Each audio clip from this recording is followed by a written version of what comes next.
see. Okay, I'm pulling up some screens. Hello, everyone. Let's see. So I want to try to keep this quick because I really just wanted to clarify some stuff.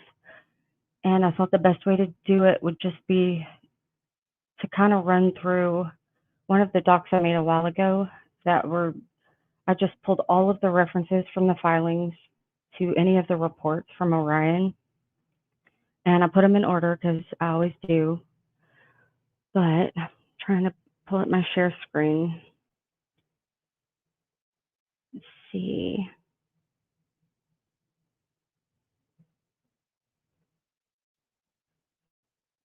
Okay.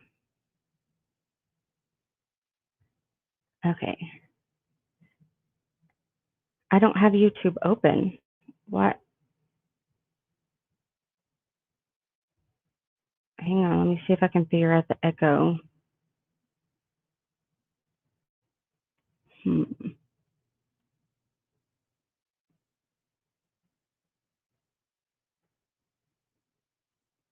me check.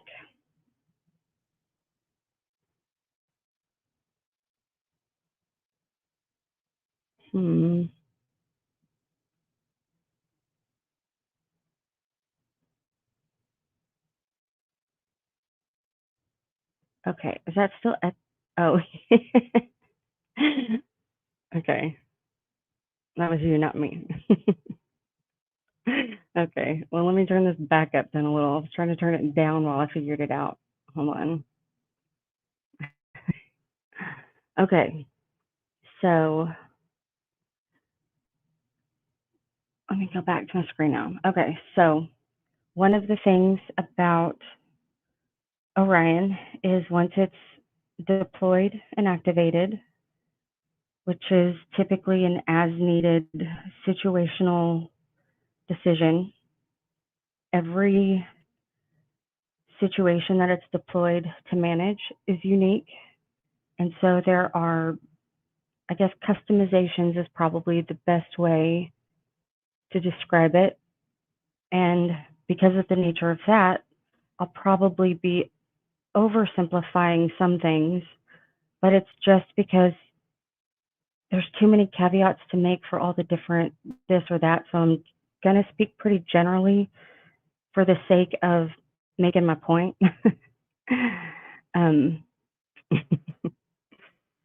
Okay, so once Orion is activated and deployed, agencies have to be they have to be issued credentials, kind of like when you start a new job and you need login creds to be able to sign into your work email, that kind of thing. But it's also, I don't know, I always use the term scrape, like it scrapes data, because a lot of people are familiar with that, but that's not all it does, obviously.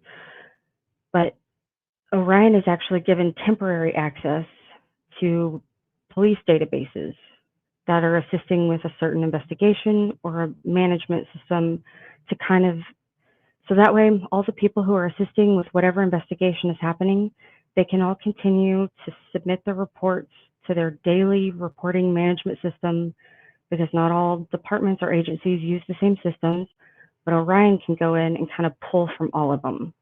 And it kind of centralizes everything. It starts indexing everything. And while it's doing that, it also is able to log all of the tip line reports, whether they're emailed in or called in. So even if someone forgets to file it or log it, the system will do it anyway. And one of the other features of what it does is automated processes, where once something is received, it will not go away until a human takes an action, whether it's validating or rejecting it. Because another thing it does is generate leads. It tries to scroll through all of the information that it's taking in from the agencies, the tip line, and even open source data, stuff from social media, depending on the parameters that are set up by whoever deploys it. It will start trying to form connections.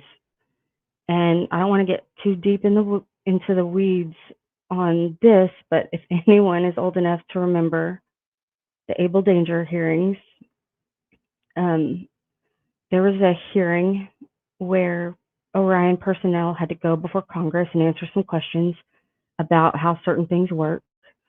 And it was a good example of confusion that can happen when the law enforcement doesn't understand what they're looking at. But it's also an even better example of how you cannot just lose shit in this system. It doesn't just disappear for 5 years and then magically reappear. It's just not, it's not a thing. There's no option to click on it to where you can lose it or misfile it. You have to have, you're not allowed to access things. You don't have access. You can't send it to an agency you don't have authorization to send it to. You can't, like, they've been doing this for a while.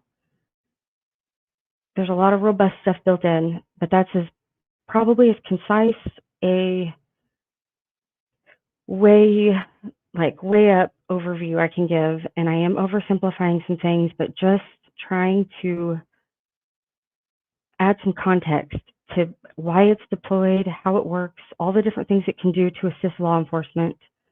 But then there are some, with anything, sometimes you need a human to oversee it, because there are points of vulnerability where stuff can get, like, you can get something wrong, but the things that Unified Command is saying they got wrong is not a thing.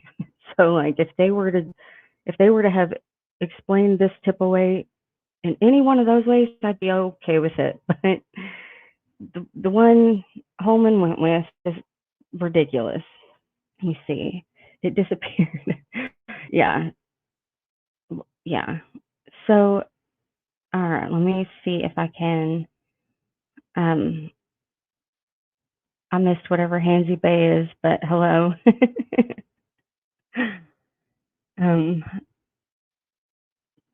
Let me see. Yeah, and there's a lot of version control.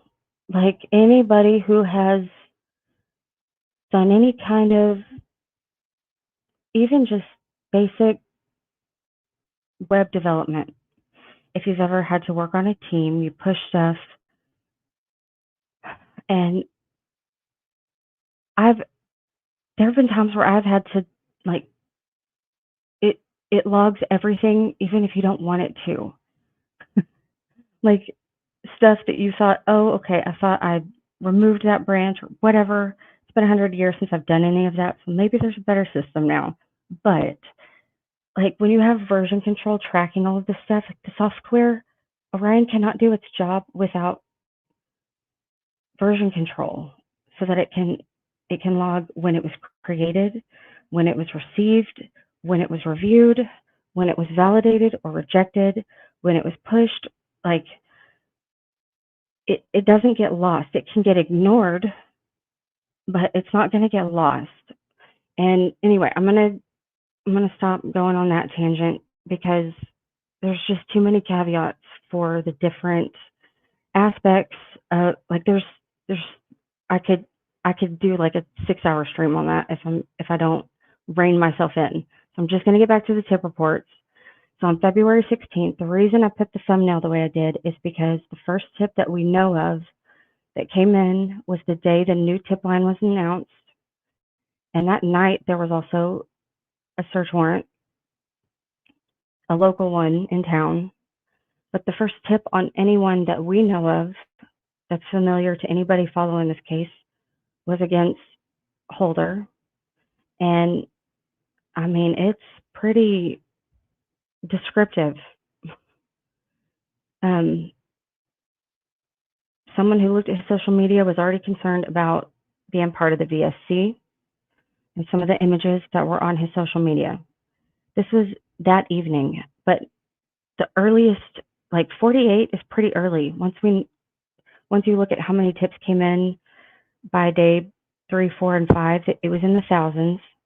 So 48 is extremely early, and even still, it did not come in until 7 p.m. that evening.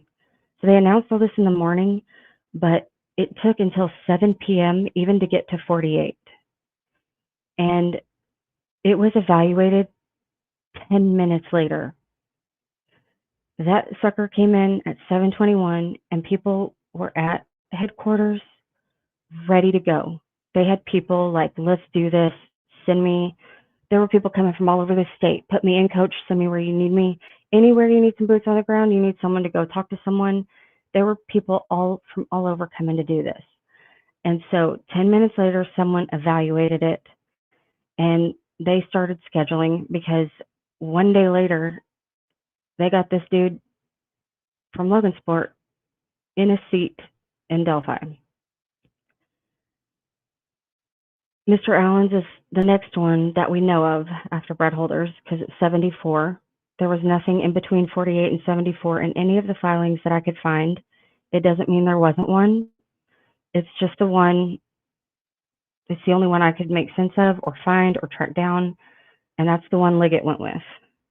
And my concern with this, there's a lot of concerns with this tip, is there's no timestamp. I don't know if that's because, like the chain of custody pages, the state is just withholding that information because they don't really have any actual holdback information. So they just have to be petty and nitpicky about stuff that is not really going to get them far, and is only going to, like, we could clear up so many things with that kind of information and move past it to get to like some real stuff.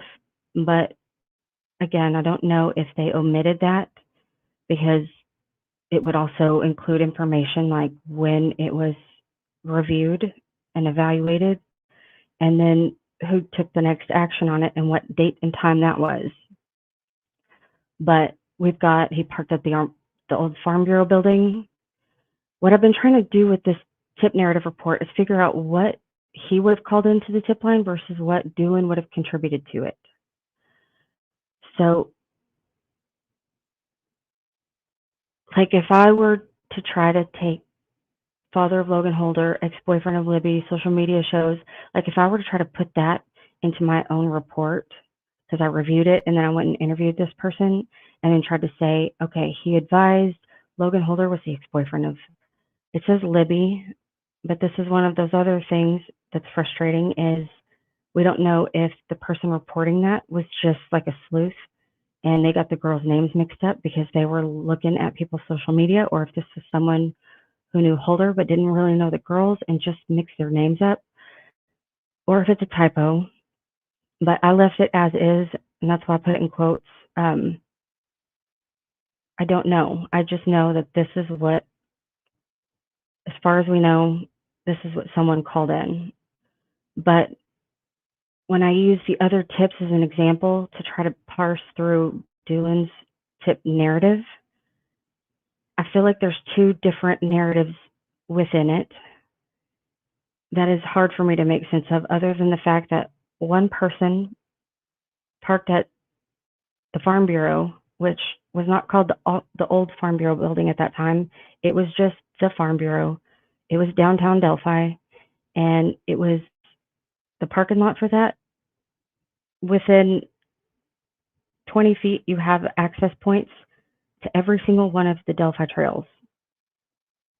My understanding is that people could access, like, I think square footage, or like when you're going square by square mileage, I think the widest point across Delphi is 2 miles, but for the most part, where town is, where everyone lives, it's like a mile across and tall.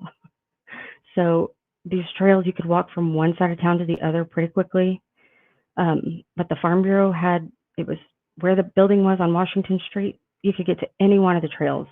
So he could have gone to the Monon High Bridge Trail. He could have gone to any of the other ones that go on the opposite direction. Anyway, But in this tip narrative, one person parked at Farm Bureau. He saw vehicles parked at the trailhead, but didn't notice what they were or anything about them. He saw 3 girls, but didn't speak to them and didn't remember a description. And then someone else walked from the Freedom Bridge to the High Bridge who did remember a description of 3 girls and was looking at his stock ticker on his phone. Again, stock ticker, I don't know if that was doing just, like if someone asked me, what were you doing? I'd be like, I don't know, I was looking at shit on my phone. Like maybe stock ticker was just like a colloquial term. I don't think anybody actually looks at it, but I don't know if that was him just trying to give an example of like, I was just checking my phone, like passing time, or if that was Doolin just making a, like just saying he was looking at, instead of saying an application, said stock ticker. Again, we don't know because he apparently did not record this interview. So we just have to do a lot of guessing. But he provided whoever this was, even though Doolin thought it was Mr. Whiteman, not Mr. Allen, he provided his phone information. And the only way Doolin could have even talked to this man is if he provided it to the tip line. They were able to know his name and how to contact him. So the notion that they lost him is ridiculous because they found him to interview him. Okay, so after that, this is where it took me a while to make sense of. Holder's interviewed the next day. This is based on that tip that came in that was the number 48. But hang on. Oh, hang on. I do not either. Oh, I see. Hang on. So yeah, this tip jumps to 2503. And then if you go a couple days later, Patrick Westfall's is 2561. The way Patrick Westfall got brought into this is because Holder was like, oh yeah, my friend Westfall, that's the house I go to. Like Holder is the one who pulled Westfall into this because he told investigators, oh yeah, we're doing all this warrior acid troop shit a day after someone's reporting half-dead women and fascination with goth figures and symbols of tree branches. Holder's like, oh yeah, we do this on the weekends a day later.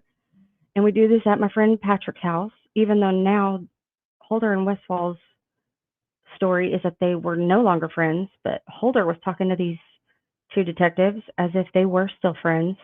And when Westfall let these men in, when they followed up with him, he was speaking as if they were still friends too. They were acting like all was well. There was no fallout, which is weird. But the reason, as best I can tell, that Holder's time frame is different, where it says 2503, that's a big jump. That's because they didn't actually follow up on his alibi until April. And so this was a new report those people generated from that. But this was based on that tip that came in on the 16th. Hang on. Okay, so if you scroll down past that, this makes it look like the tip narratives are out of order, but they're not. I just included it, the 2503 instead of the 48, so that I could remind myself that's for a report that was written after all this, but it was still regarding the number 48 that came in at 7:21 p.m. But when you look at Terry Wilson's tip, it's in the thousands, almost to, I guess, mid-thousand, whatever. But that's quite a few. Let's see, the 16th, 17th, that would be like 18th or 19th. We're talking quite a few days after the fact. And he drove by from the Hoosier Heartland, like driving by, like briefly.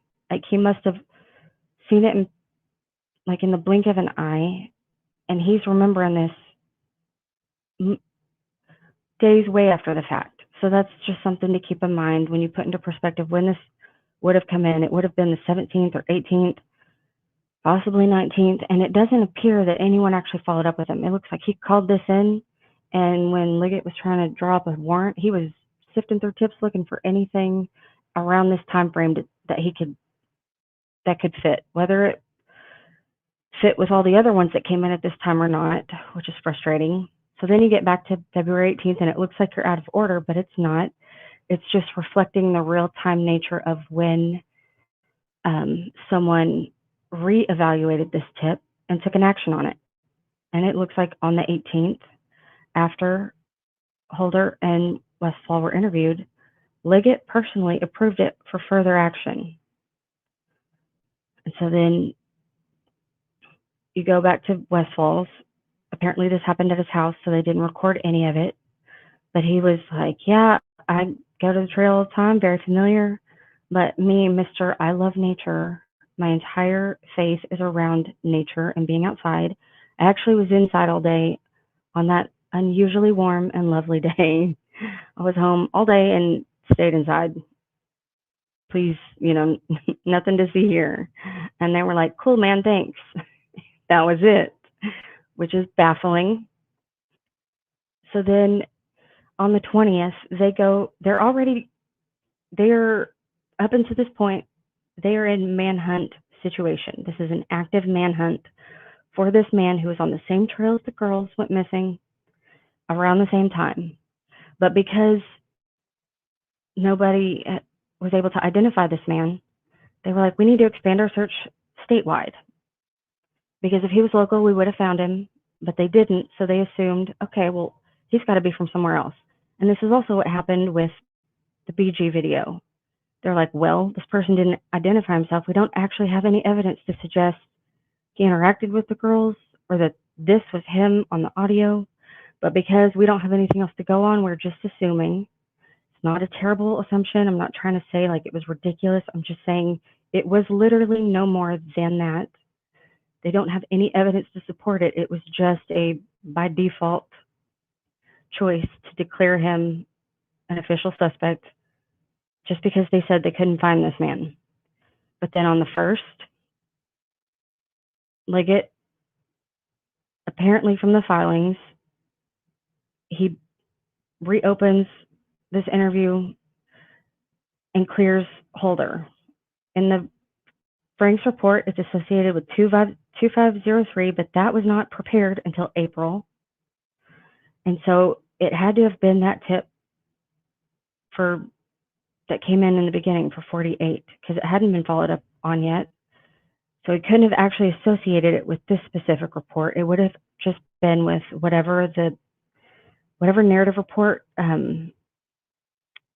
the sergeant from Hammond, Indiana, and Agent Pohl. They interviewed him, whatever narrative report they filed, that was filed pretty early. And then the sheriff from Pulaski prepared a separate report in April. These are two different reports. They're basically word for word because the Pulaski deputy just kind of copy and pasted it into it for his report. So, to supposedly verify this shit. Anyway, that's where these two numbers keep getting mixed up because stuff was done after the fact. The other thing that happened on March 1st, which I didn't know when I made this doc, was that was the date that the Purdue professor's report was dated on. So I don't know if that was the date Unified Command received it, but the report on that date, according to what defense was eventually able to compel, was that Turco's report was on March 1st, and that's the day that Liggett cleared Holder, which is funny, whatever. And a day later, Detective Hammond, which is not the Hammond, Indiana sergeant, this is different. This Kevin Hammond he was part of the Unified Command in Carroll County. I cannot remember the sergeant's name from Hammond, Indiana Police Department. They're two different people. Anyway, a day later, he cleared Westfall, which I don't know why they didn't clear him at the same time because that was kind of a package deal up until this point. Anyway, tips keep coming in. 2 to 3 weeks after the murders, there's a person reporting Holder still. You want to check him out. Around the same time, there's an intake sheet that says Delphi double homicide and has a list of people who came in. And Elvis Field's sister was on that intake sheet. So I don't know where Nick is talking about. They didn't keep track of any of their interviews or any of that stuff because there's an intake sheet that says they did. So I guess that's just one of those other lies. And let's see, on the 10th, again, I don't have a specific date though for this, for the one that shows that Mary did drive to Delphi with her husband to talk to them. All we know is her statements that she gave in January of 2018 to kind of recount what she told them. She told them what Elvis told her on the 14th that made no sense to her at the time. And then after she heard about the murders, which was 2 to 3 weeks later, which probably coincides with that, okay, we're expanding our search statewide, and FBI started putting up billboards to expand their search to let more people know about it, because we all know about it now, and there were national news reports, but I don't know about every case that's happening in Texas, just because I follow some of the cases. Like, one could have gotten national coverage, but if I wasn't watching that, if I wasn't watching that segment, I wouldn't have seen it. If I didn't drive by the billboard, I wouldn't have seen it. But anyways, it took Mary about 2 or 3 weeks before she even heard anything about this. And when she heard about the murders, she's like, oh shit. Is that all that crazy shit he was talking? What if she was genuinely terrified that this had something to do with Elvis coming in one morning talking about all this crazy shit. I'm in a gang, please take this jacket. I was on this bridge with 2 girls. Like, before, if you didn't hear about these murders and you had a family member just come into your house and start saying that shit, you'd be like, what are you on? It made no sense to her, and so she disregarded it because she had no context for it. But as soon as she had some context for it, she immediately went to go report it to law enforcement. They were begging people to please report this shit, and then apparently Homeland was like, vibe checked her, nothing to see here, it's probably fine. I really don't know what they did other than ignore her. There's no sign of anything, because at least not until the end of the year. March 10th. Also in March, there are reports of Sergeant Riley and Tony Slocum talking about how they're going back to the beginning to reevaluate all the tips, especially and specifically everyone who was interviewed, to reevaluate, to make sure they didn't miss anything, or maybe they got new information that came in that changes the nature of what they thought before. They were doing this as early as March. And so that would be another time they missed it, that the person who took Mr. Allen's call would have had to miss it. The person who evaluated it would have had to miss it. The person who met with him face to face would have had to miss it. And all of them would have had to have forgotten about it, about someone saying, you know, that manhunt y'all are on for someone who was there on that same trail around the same time. Whatever happened to the dude who said he was there around the same time? Like, I don't know how they didn't become obsessed with that man, if any of them had spoken to anyone who said anything even remotely like that. That is one thing that I have not been able to give anybody the benefit of a doubt on, because you don't have to have special training to know that that person gets detained. If someone meets with you and you're in the middle of an active investigation and they say, I was there when it happened, that exact window of time y'all are looking at, I was there right at that time. That person gets detained. That person's phone gets taken. Period. There's no, it was so crazy. There was a lot going on because his tip was 74. It was not that crazy yet. There's no excuse. Like, I've tried looking for excuses just for the sake of argument. There are none. The only excuse is that it did not happen the way, like, he might have met with him, but if he said I was there at this time and wasn't so much as detained, and Doolin was like, all right, man, thanks, take it easy, have a good one. It's just, I'm sorry, I can't get past it.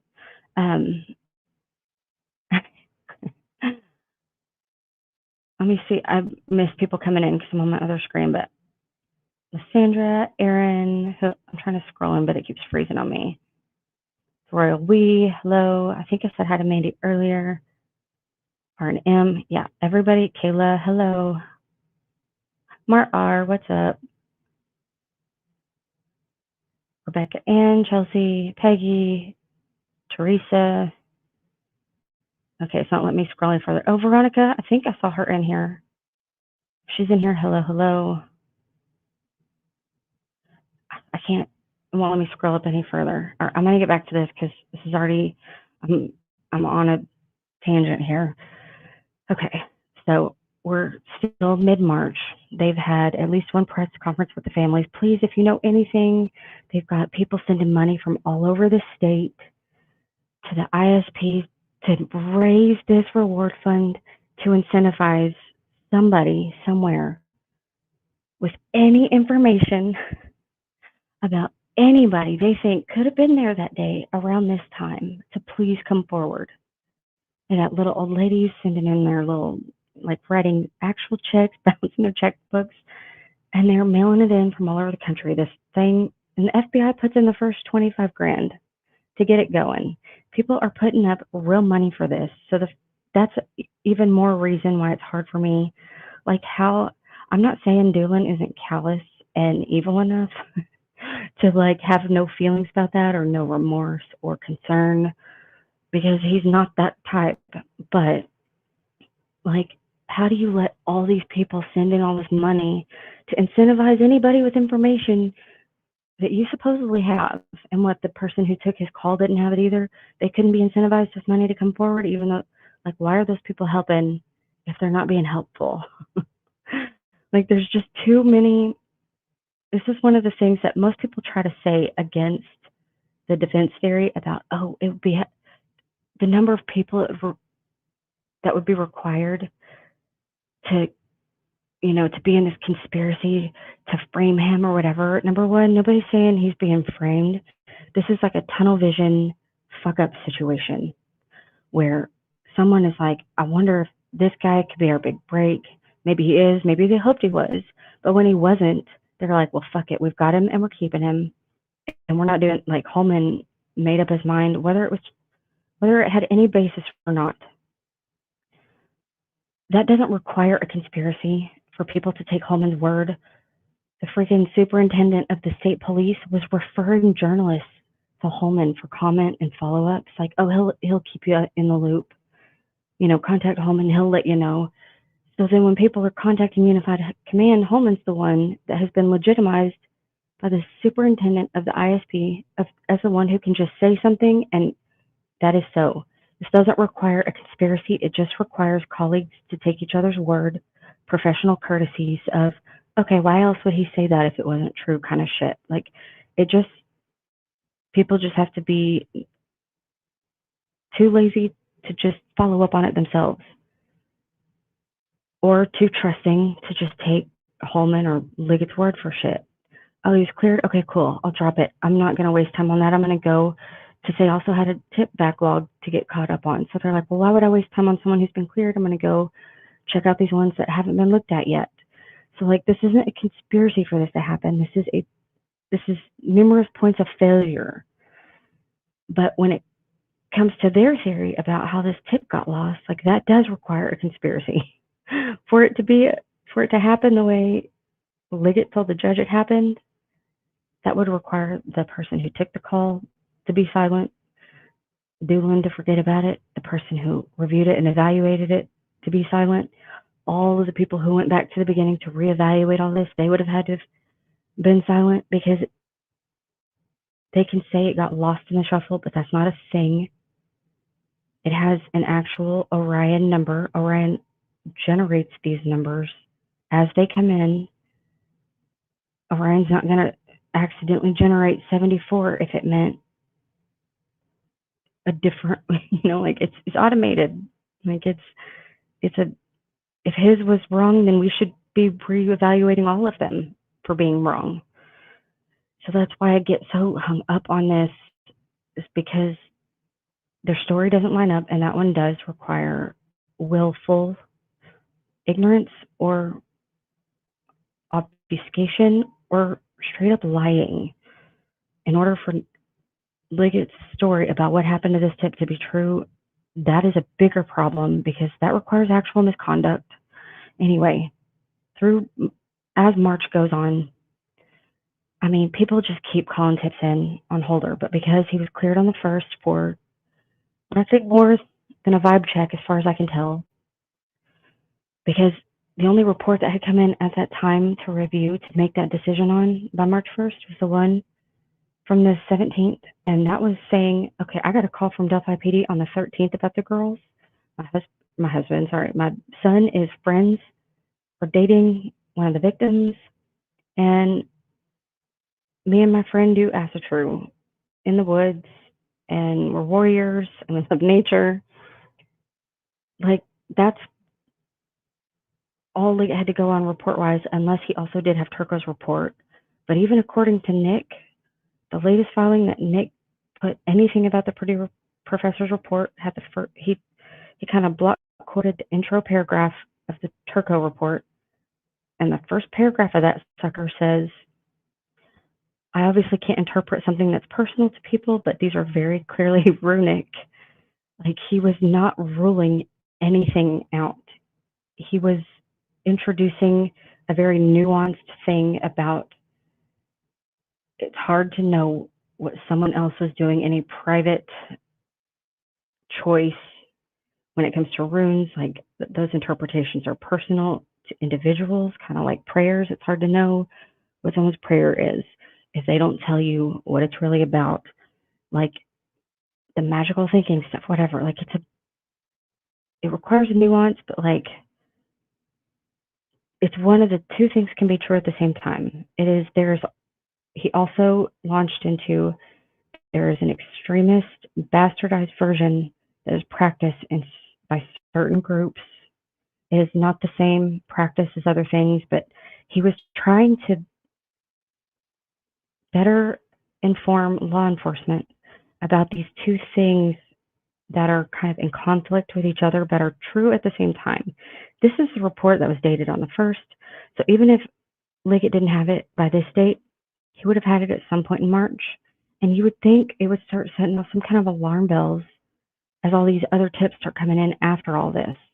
But no, because he cleared him, and people were just like, well, once he's cleared, they just didn't accept new information. They didn't factor it in.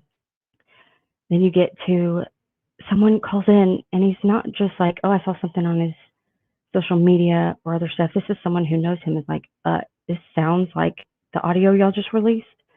It sounds like Brad Holder. This is an entirely new tip that has nothing to do with his social media or anything else.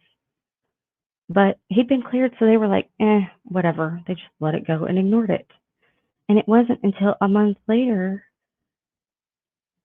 right after this tip about Holder changed his appearance, like, people are still like, what's going on with this dude? Why is he walking around posting all this shit, almost taunting people on his social media? And Unified Command just keeps dismissing him, like, no, we already checked him out. Which, as far as I can tell, there was no police work done to actually check him out.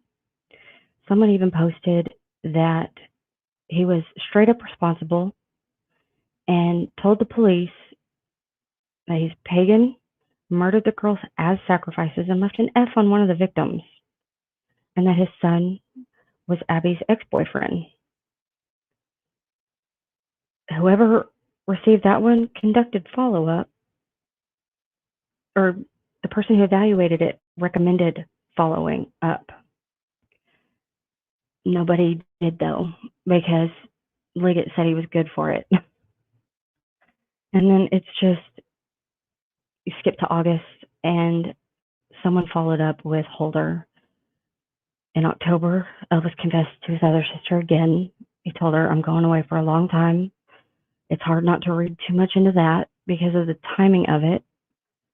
We know the tip came in August. We don't know at what point after August 15th they actually did pull Holder in for that interview in Logansport, because Holman said someone should ask the FBI for that information, even though Logansport PD is not part of the FBI. Why would you ask the FBI for a local PD's information? He's so petty or extremely dumb, probably both. But then you go down even further, and by December, Elvis' sister is fed up. She knows someone named Misty Moore who works for DHS, and she contacts her asking for advice. How do I get help getting these people to look into this. Nobody ever called Elvis. Nobody followed up with him. What do I do? Because I think he's involved. He confessed to my other sister. It wasn't just to me. He's telling my other sister now. And he thinks he's going away for it. Like something happened. He's talking about it again. So January, she's interviewed. February, she's polygraphed by Stephanie Thompson, who died in a fire with her daughter. And that's a whole other weird thing happening in Indiana. But I tried to keep all of these tip narrative reports to stuff that was logged by Orion, and then when those reports stop, it picks up with there's no more Orion stuff. It's all just stuff that Ferenczi and Murphy and Click gathered on their own, and so it wasn't lost. But then you get to March 7th, 2019, Liggett files an incident report for this ongoing investigation. This is the incident number he gave it, and Betsy Blair met with him after 2 years of what she felt was law enforcement misleading the public on who they're looking for and what she saw. I still don't know what to make of her. You know, the witnesses that did the sketches were pressured, and so that's a whole other thing that needs to be considered. I don't know what to make of it yet, but she said the sketch that they had been putting out for the last 2 years was like, no, the person, no. She's the only person who saw Bridge Guy while he was on the bridge. And she's the only person who saw the car at the CPS building while Bridge Guy, as in the person she saw in 4K, was still on the bridge. She placed a completely different car at the CPS building. It was a different color, make, model, and decade than Mr. Allen drove or any of the cars that Liggett dug through the tip reports looking for someone to report. And the other issue I have with all that is they're using Brad Holder's records to clear him for his, they're saying, well, we checked his work logs and he was there from this time to that time. Well, then why are we not taking Brad Heath's work records? Because he checked his work records too. And the car he saw, I think it was 207 or 208 that day, was parked on the side of the road in between the CPS building and the Freedom Bridge. Like, I think he said 3 to 5 feet or something off the side of the road. It was parked there around 2:10 p.m. and it was the same car that he saw parked there at 8:45 that morning. And he knew that because he looked at his work records because they're time stamped. And he drove by it. He wasn't on Hoosier Harvester, or he wasn't on Hoosier Highway driving by. He wasn't on Old State Road 25 driving behind it. He drove right past it. That has not been accounted for. That seems important to the timeline because Mr. Allen's tip does say he saw other cars there too, but he didn't pay attention to them. Well, maybe they could see if it was around the same time, like you would think those are things they would try to follow and at least rule out or verify. No, they just completely disregarded Brad Heath and just assumed that was, they are trying to make pieces fit instead of verifying shit, like going to talk to these people and getting an actual description from the people who drove by the car more than once, not just once, more than once. Anyway, that's another tangent I get frustrated with because why are we taking Holder's work records but not Brad Heath's? Especially when it's for something as important as deciding someone's timeline, whatever. So then you skip ahead after Betsy Blair goes in and tells them you need to correct this bullshit. They have to hold a press conference to do that. But of course, everyone's confused because once you picture something in your mind, you have a picture of someone in your mind of who it is, your brain has a hard time unseeing it. Like once you picture Richard Allen as Bridge Guy, your brain cannot tell the difference of what it's looking at versus what you're picturing. It's just how our brains work. So by the time they put this other sketch out, I don't know, people were too confused and frustrated, and law enforcement was just trying to gaslight people after that. Like, well, y'all are the ones who are confusing yourselves. Couldn't be us, even though it was. So there's really not a lot that happens after that until 2022. In September, according to Liggett, this little tip just manifests out of nowhere. Someone hands it to him, no clue who that person was, but they do nothing about it until a month later. Nothing. If you get a tip that says that in your mind you've never seen before, and it's someone who was there at the exact time the crime happened, would you wait a month to do anything? If that's what it actually said, if it actually said 1:30 to 3:30, what's the holdup? I know there are reports, internal reports that came out in later filings where Doolin was asked for the audio, and he's like, "Oh yeah, I recorded all my everything I was assigned to go follow up on. I recorded all that shit for sure." And then when they asked him for it, he's like, "Well, I can't find it. Weird. I even went back and looked through all my interviews to make sure I didn't mislabel something, and I don't have one for him." Okay, so you recorded all of them but the one, or is this one of the situations where in in April of 2017, ISP Trooper Winters set up a Dropbox to collect all of the images that Ryan Boucher sent in for safekeeping, and then when it comes time for depositions, all that stuff he was sure he collected and set up and took care of, he couldn't find it either. So it's just frustrating because you can also find out what happened. Like, ISB can find out what happened to their own Dropbox. That they don't need a warrant for that. They can just look at their own shit and figure that one out, but they didn't. And then this is where I left off, because this is as far as when I made this doc, the record of proceedings is as far as I got, because that's all we had. But then in December, on December 1st, all of a sudden Murder Sheet starts making the rounds on all these different news, like the, WTRV, the RTV6, and the CBS4, and all those. They're making the rounds talking about an investigative source is blaming a clerical error, and they're talking all kinds of dumb shit about, oh, it just got lost in the shuffle, misfiled, somebody, oh, it was an FBI civilian employee who fucked it up. And just like a lot of stuff that's not true, makes no sense, but because they're about as bad following up on information as journalists as Holman is with doing police work. Like, they do not do any of the actual duties of their job description. So apparently they think just repeating spokesperson talking points is journalism, and it's not.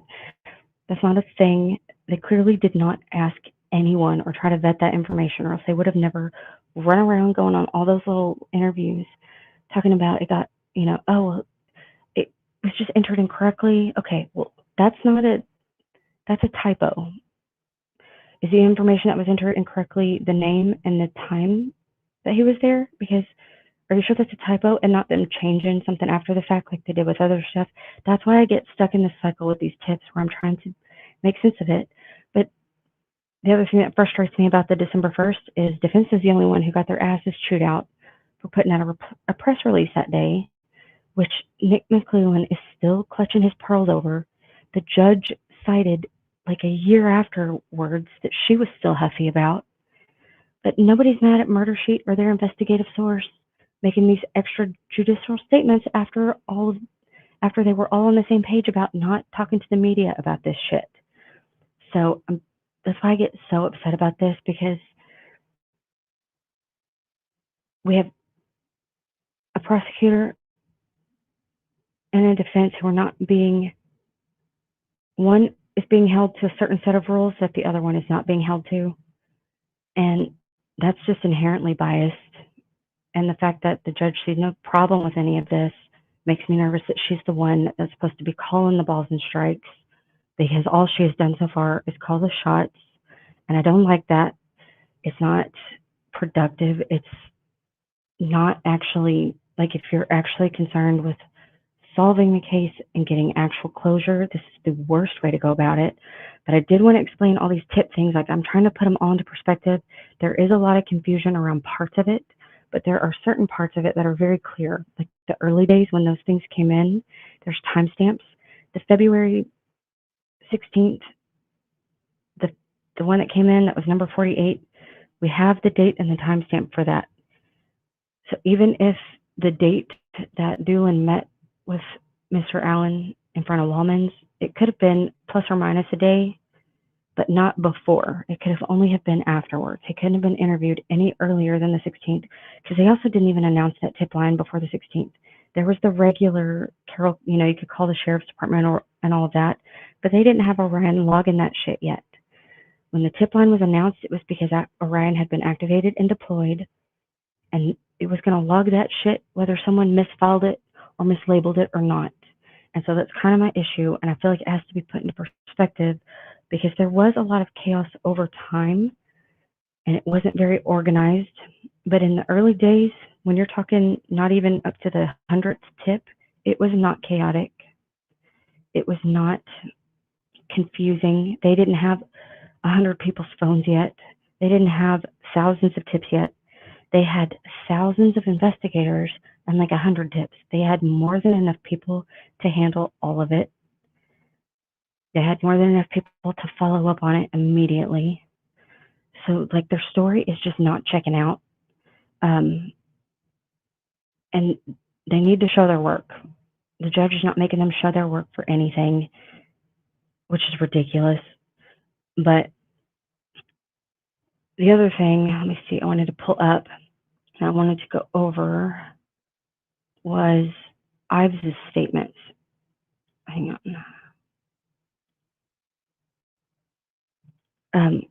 Crime Lights has transcribed a lot of these interviews that were given in the early days, and let me see, let me make sure it's on the screen. I just pulled the excerpt that matters for the context of this. It looks to be Barbara McDonald and Andrew. I don't remember his last name, but I guess one of the guys doing the podcast with her, and the other dude, I cannot believe I'm blanking out on the other dude's name, but I think those are the people who are talking to Robert Ives in this interview.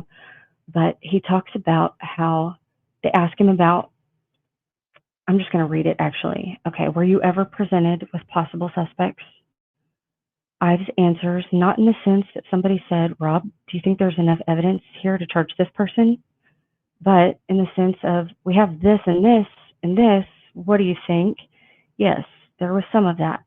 And I would go so far as to say that there was at least one person, probably a couple, that I could believe could have committed the crime. But of course, I would never discuss such a thing, because to accuse somebody of something is to destroy their lives. As I told you before, I'm not even close to thinking it's more likely than not that any particular person that I'm aware of committed this crime, not even close. Then he's asked, especially in the early days, you were involved with drafting a lot of affidavits for search warrants. Can you put some sort of number into how many you were involved in? Ives answers, dozens. I mean, a lot. There were a few search warrants, but there weren't so many search warrants. There were lots of subpoenas. He's kind of trying to correct his statements. There was a lot of requests, but it seems to me like he's trying to clarify, well, we couldn't get search warrants, but we definitely tried to subpoena everything. In this case, we were trying to get cell phone locations or numbers of cell phones or identities of cell phone numbers, things like that, and similar things during this period. We cranked out a lot of that, but it didn't lead to anything significant. So then they say, let's talk cell phones. For a lot of people who follow the case, the locations of cell phones, specifically ones near the bridge at the time of the murders, is a meaty topic of discussion. Whose phone is pinging where and why? That was a major point of interest for investigators too, and how all that works. There's more to it than you might think. This is the narrator. And Ives answers, well, oh, hang on. discussing it.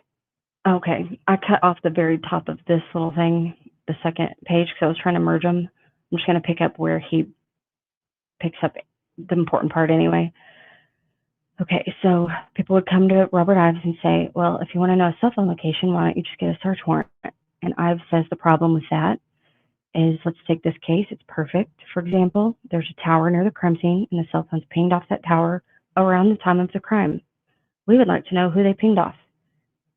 So people say, well, why don't you get a search warrant? And he says, because there's no probable cause to believe that any particular phone is going to tell us anything about the crime. There is no probable cause. People act like a search warrant is easy to get. No. Ives seems to have a very different understanding of what probable cause is to the current prosecutor, which is interesting because he's acting like it's not very easy, even though I don't think Diener could have lowered that bar any further for law enforcement to get a search warrant for anything. But I'm going to keep reading. He says, because we don't think any particular phone is a criminal, but if we want to get a pool of 25 people who are in the area and therefore could have possibly committed the crime, you have to find out. And this is the difficulty of the modern electronic world. Of course, to look at someone's phone, I think that's clearly a search warrant situation because that's your private property. That's like opening your house or going in your car. But the location of your phone, I certainly understand people's concerns about their privacy. Why can't the government figure out where I am? But on the other hand, he's kind of mumbling a little bit here, but I'm just trying to clean it up a little without changing what he's saying. On the other hand, when you have two little girls who are dead and you want to find out who was nearby in the last 2 hours, it's terrible not to be able to get that information. And so the idea is, well, I'll just get a search warrant, but that's not logically or legally practical. And so this is something society has to think about more, because cell phone location data for a cause like this, which is a lot of what I was doing at that time, could potentially be really valuable because, Carroll County, 380 square miles, 20,000 people, very few people were out there near the crime scene at that time. It's not like, and Barbara interrupts him to say it was a Monday afternoon, and he says, you aren't going to ping on 500 phones at that period of time. Andrew says there are a lot of feds looking at their phones too, and they end up derailing the conversation into dumb shit about what we now know was manipulative dumb shit. I mean, they had the families giving interviews about Keegan Klein as a puzzle piece to all this. That I get too worked up about that, so I'm not gonna. That's why I stuck with an excerpt, because I don't like how law enforcement just, after a lull in the investigation, they had nothing else, so they just twisted shit to make. They probably could have gotten away with that, which is scary. Anyway, but the important part of this is Ives says I was doing a lot of that, of the cell phone location at the time. He specifies that the search warrant avenue is not logically or legally practical. So he was doing a lot more subpoenas for that information, which is what makes me think they were trying to contact AT&T and Google and all that, which the other thing I get frustrated with when people are talking about,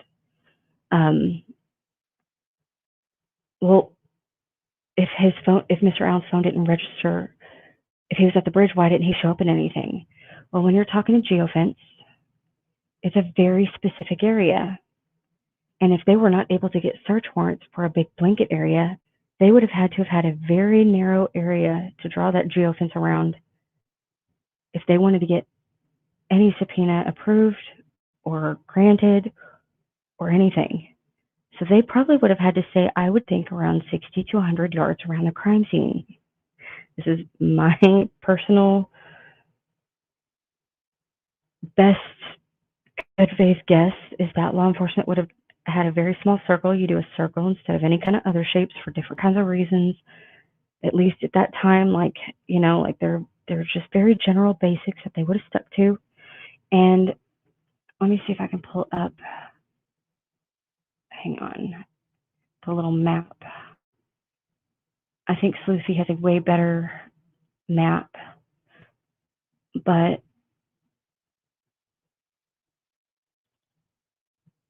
let me make sure the screen is still sharing. Okay, so I just put the little, I did the 100 yards on Google Earth to just kind of make a circle to see how far out 100 yards is from all these and put the 3 little phones that were in all of the data from the filings. This was turned over on October 6th. The map was not associated with any of this information. The defense requested all the phone information. Let me actually pull that up real quick. On June 17th, defense sent an email to the prosecutor saying, we need phone data information. We don't have it. We have the extractions from Mr. Allen's phone, all of that shit. But when it comes to the victim's phones and all the stuff out there, we don't have any of that. Can you please direct us to it? Because there's mentions of it in different reports, but we don't have any information on it. Please turn it over. It was due in December of 2022, like according to local rules, at least. So on October 6th, they turn over this random phone data, probably was just a bunch of spreadsheets, but there was no map associated with it. This map didn't come until January of 2024, after they were reinstated. Nick apparently had no intentions of turning this map over because he went out of his way to turn over this, but there was a lot of discovery that was split up in ways that are hard to find an excuse for. There's just, it would have had to have been willful to put stuff that was attached to each other to unattach them in a discovery notice. That's just my opinion, obviously. But the thing that's frustrating about this is there were 2 different troves. They got a geofence at some point from AT&T for geolocation just based on the cell tower data, and then they also got geolocation information from Google. There were 2 separate troves of geolocation information. This map is based on the AT&T stuff, and Nick is trying to say, well, some of this could have been within 1,000 meters or whatever. Well, okay, but there were only 3 within 1,000 meters that law enforcement made a map of. But at the same time, it's because that might be the only thing they were able to look at if they were only able to subpoena a very narrow geofence. Like if this is, I don't know if their geofence was smaller or bigger than this 100-yard radius, because that's the only indication of any fence boundary that we have. And if that's the case, no wonder Mr. Allen's phone didn't register in this, because this is nowhere near the bench or the first platform. It's not close enough, at least not for the precise information they would have been limited to. I understand this is 2017. A lot of rules have changed since then. So I'm trying to speak in general terms. I understand there's just too many caveats to cover everyone that can account for any of this. But in this report, this is in my Google folder. Anybody can pull it up. It's in October 6th. I just pulled all of the information about geofence and geolocation and just put it all into this one report to look through it, and I put it with the map and stuff with questions that I'm looking for in other filings to answer to that I can't find anywhere. Makes no sense. But this is the other point of contention. Like, this looks to me like something Ives would have been, like, what else was he working on? And at the same time, Mr. Allen gave his IMEI number. That would have been for subpoena information. Like, they could have used that to, you don't have to get a warrant if someone gives you their ID number. And so my question is, are we sure this man was not cleared because his phone, like, he was literally cleared by the data the same way everyone else was cleared?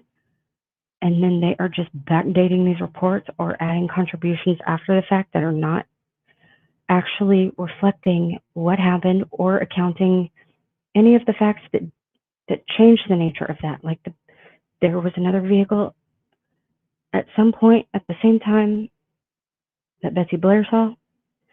And we don't have Betsy Blair's actual words. We only know that Liggett maintains that the general area that she described this car she saw being parked was in the same, quote, general, unquote, area that the other witnesses described.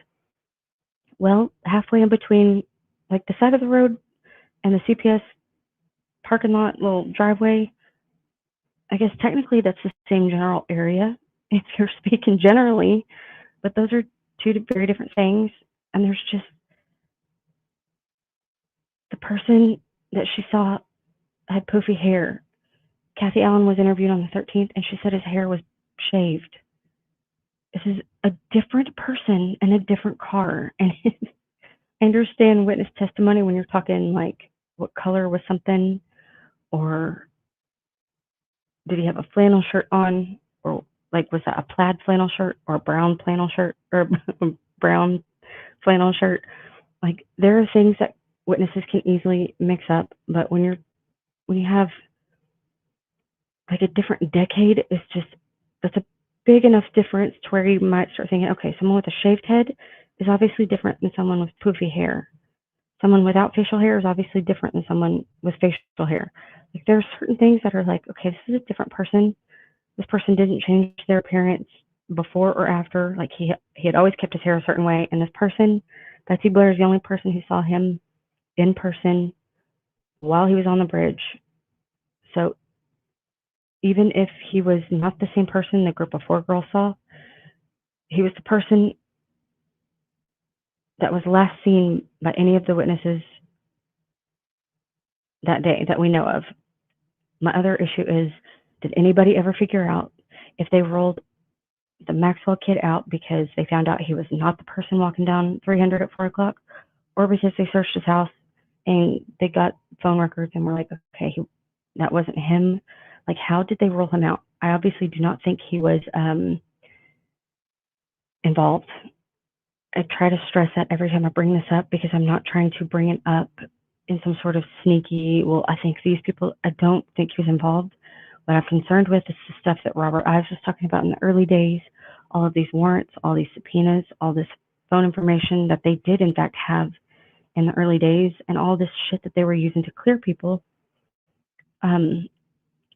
What did they use to clear the Maxwell kid? Was it because they didn't find anything? Despite the fact that he was the person walking down 400 that was identified by members of the family as this person, he could have been misidentified. Maybe they thought it was him and it wasn't him. But there were also reports by other people around that time, that day, that they saw him too. And because we don't have anything to verify it with, it's kind of like, okay, is that another thing? Because Diener would have known that. He would have signed that warrant. Because I don't know how else they could have gotten a warrant for that kid unless someone said, this is him. And law enforcement had actual reason to believe he was the person walking, that they're now telling us was the person walking away from the crime. Okay, so was this person not the one they saw? And that's how they rolled him out? Does that make sense? Like, I feel like I get on loop when I'm asking that because I'm trying to make the distinction for what I'm actually trying to understand. Because they're not real thorough when it comes to police work. They did a whole lot of work clearing people, and I meant to have it pulled up, but I forgot. There's also like one of the lesser played interviews with Sergeant Riley. It looks like somebody, more like an independent person, caught him coming in or out of one of the buildings one day, asking him a question, and he says something to the effect of, oh, there was someone, we thought we had the guy. This is in March of 2017. He says, we were sure this was the guy, but it turned out it wasn't. And it was, when I saw that recently, I thought, how the fuck did I forget about that? Or how did I miss that this whole time? I thought that was interesting because the date that it was uploaded was around the time they were going back to the beginning with all these tips.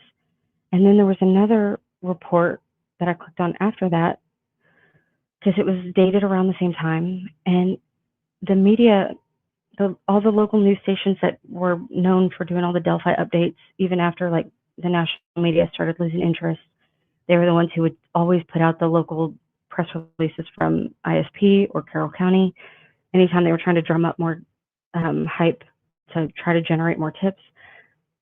They were very clear telling people, if you have reported a tip, please do not call us back to re-report it. We will determine if it's important enough to follow up on.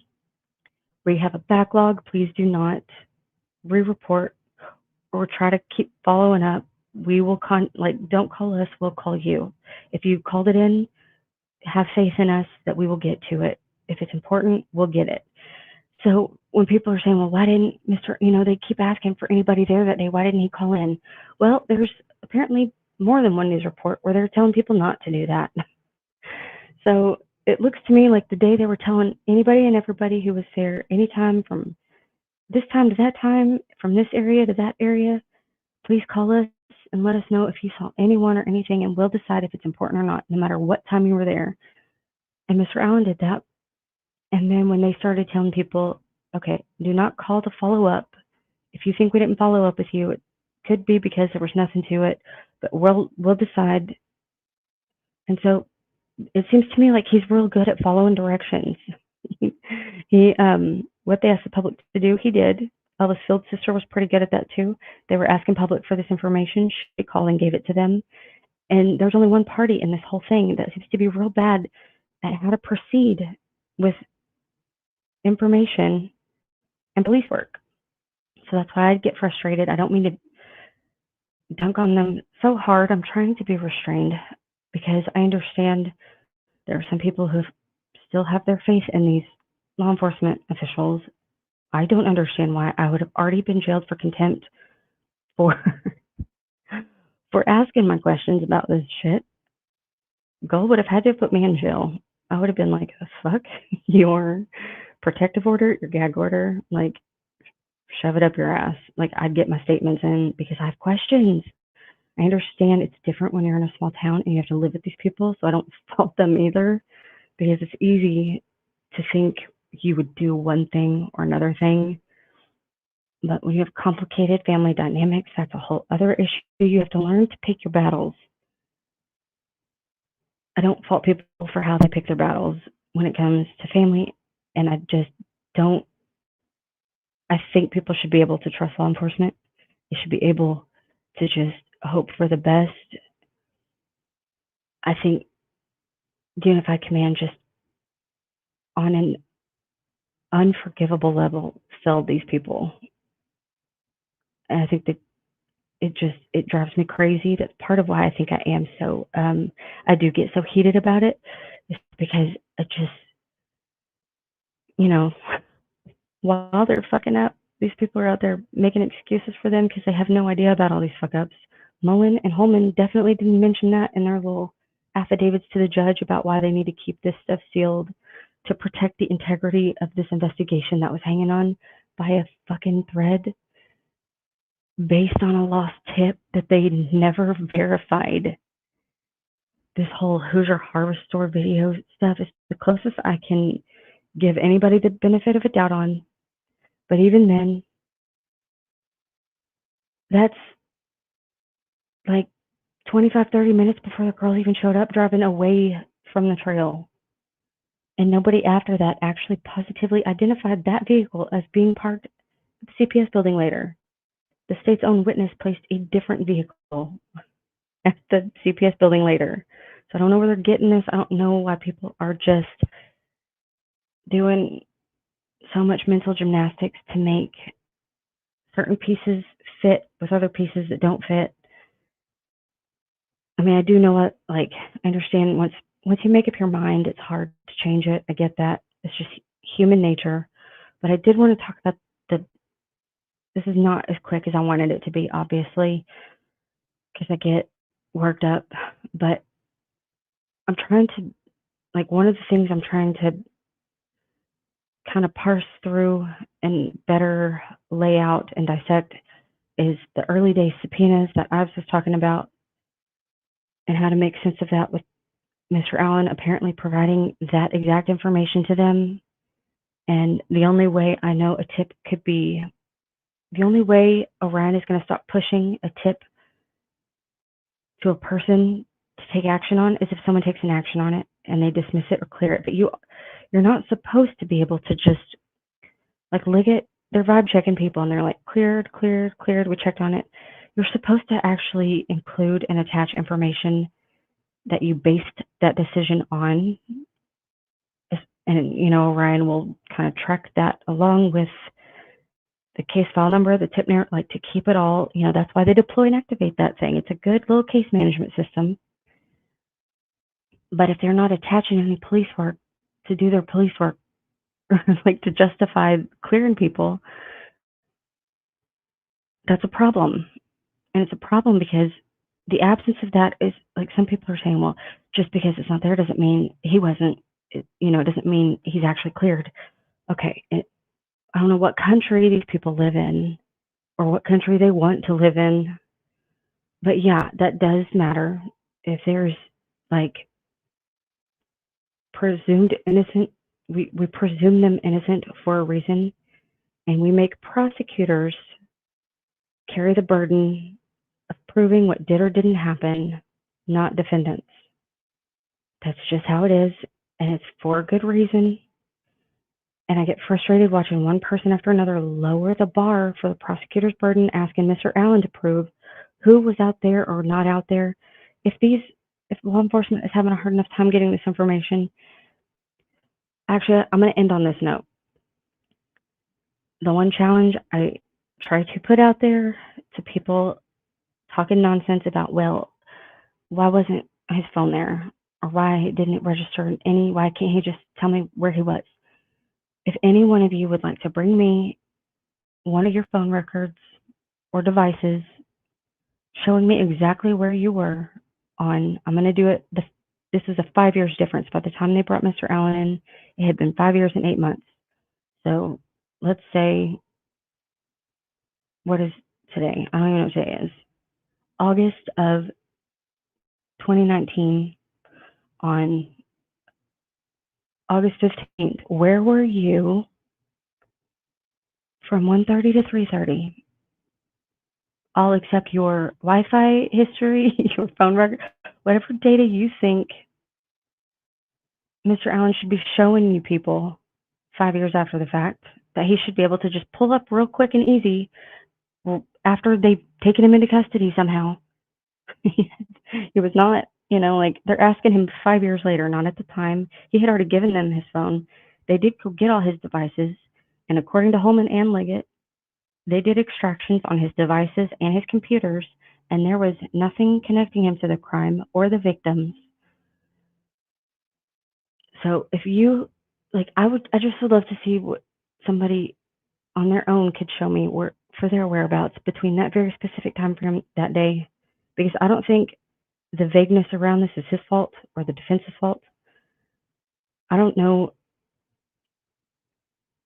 I don't know what these people expect, but I also am not a fan of putting Nick McClelland's burdens that he ran to office to carry. I'm not putting that on anybody else. That's on him. He better start meeting some of them because he's not doing it.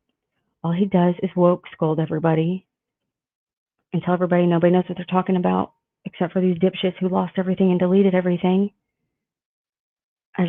That's the note I'm going to end it on. Like people who were talking about this, and I don't even think Nick saw the Hoosier Harvester video because in Liggett's affidavit, he specified that investigators were able to, quote, locate, end quote, this vehicle at 127, and he used the word match. It matched the vehicle that Mr. Allen drove. And then 6 months later, Nick McClelland downgrades it to a resemblance and says that they observed one. So obviously they never actually located it. Or did any police work to like identify it or not? It's never been positively ID'd. I don't know if it's as much of a match as a PT Cruiser would be or not. And it doesn't appear Nick ever looked at it himself. I don't know if investigators just went to Hoosier Harvester and the people at Hoosier Harvester were like, yeah, you can view our footage, but they didn't turn it over. I don't know, but like, was that deleted too? How's somebody supposed to verify that? Because even that is at best also in my mind kind of clears him. Like that shows someone driving away from something before it even started or happened.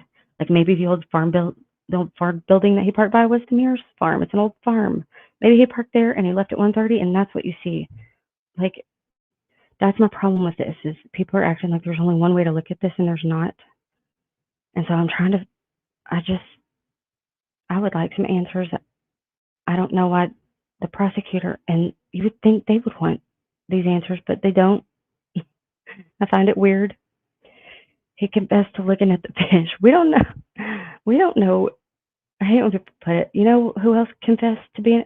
7 people confessed to being out there at or on the trail at the actual exact time frame that the girls were being murdered.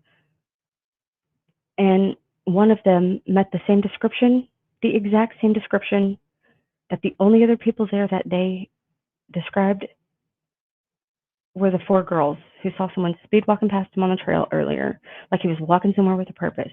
Well, a man matching that same description came out of nowhere and startled Daniel Pearson later that day, around the same time that all this was happening.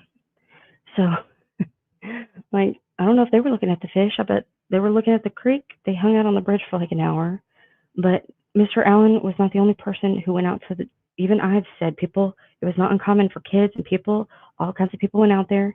This was a nice day, so it makes sense that people would go out there on that day. We don't know how many people were out there, but we know at least 7 said they were out there exactly when the state says all of this shit was happening. Less than, I mean, when I did the yards measurement from the first platform to the coordinates that were provided in the raw loaded search warrant, that is impossible not to hear some kind of shit going down. And this timeline, there's all of the state's evidence contradicts their own timeline. And that's because they never went and got actual evidence and did any actual police work for the things they needed to do to substantiate some of this. A lot of it is just based on witness testimony. And even then, it's like unclear, vague testimony. One thing I think was lost on a lot of people in the video I did for the timeline was only 3 of the 4 juvenile witnesses were interviewed. And 2 of them, the way it's described, like I've never heard a teenager describe whether someone was tall or short by saying he was no taller than 5'10". He was looking down. He had his face, like the way it was described for their description sounded an awful lot like an adult was speaking for them. Like, this is what she told me. She said, or maybe they asked her, was he about this tall or this tall? And the investigator was like, okay, if I pointed here, that's about 5'10". So he was no taller than this. And so they put in no taller than 5'10". Like, because do y'all know any teenagers who would tell you, like, the foot in inches tall someone is if it's not them personally or like their boyfriend or girlfriend or something? Like, oh my God, my boyfriend's this tall, or I'm only this tall. Like, if they're just describing other strangers, I don't know that they would word things the way they did, except for the one girl, Anna Spath. She was the one who described it. He was in like a blue jacket, like a really light blue jacket, and like kind of gray, kind of this, kind of had something over his face. She talked more like a teenager spoke. And that's because they just took her description from a text she had with a friend. And so there wasn't an adult kind of, I mean, I do it for my daughters too, when you're trying to, like, even talking to the doctor or the teacher, oh, she was telling me about that. She said she's got some homework to do. Like, you paraphrase for them, and you're not trying to change the nature of what they say, but you might, some stuff could get lost out. If it was for something like this, I probably would not do it.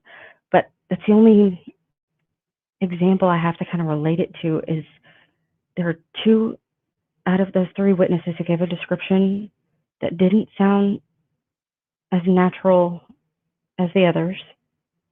And so those are the kind of details I get hung up on, because I get frustrated with people who are like, well, we can never really know what happened or why. Well, not with that attitude. I don't mean to sound cheesy, but like, obviously if you give up, we won't. That's one way to make sure we don't. Like, there are some things we can figure out if we just put in the work.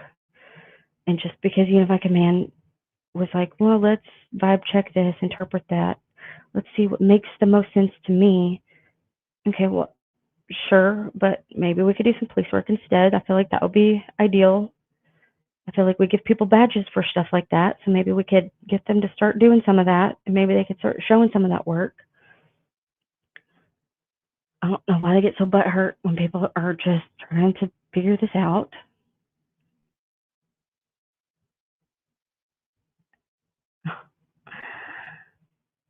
Let's see. I need to get caught up on this because I've been trying to look through my reports for stuff, but walking with a purpose. Well, so is Dave McCain. And you know what else Dave McCain drives? He drives a little black car that probably looks an awful lot like Mr. Allen's car. Might have looked a lot like the one they saw at 127. But they let that guy, they treated him like a consultant instead of interviewing him.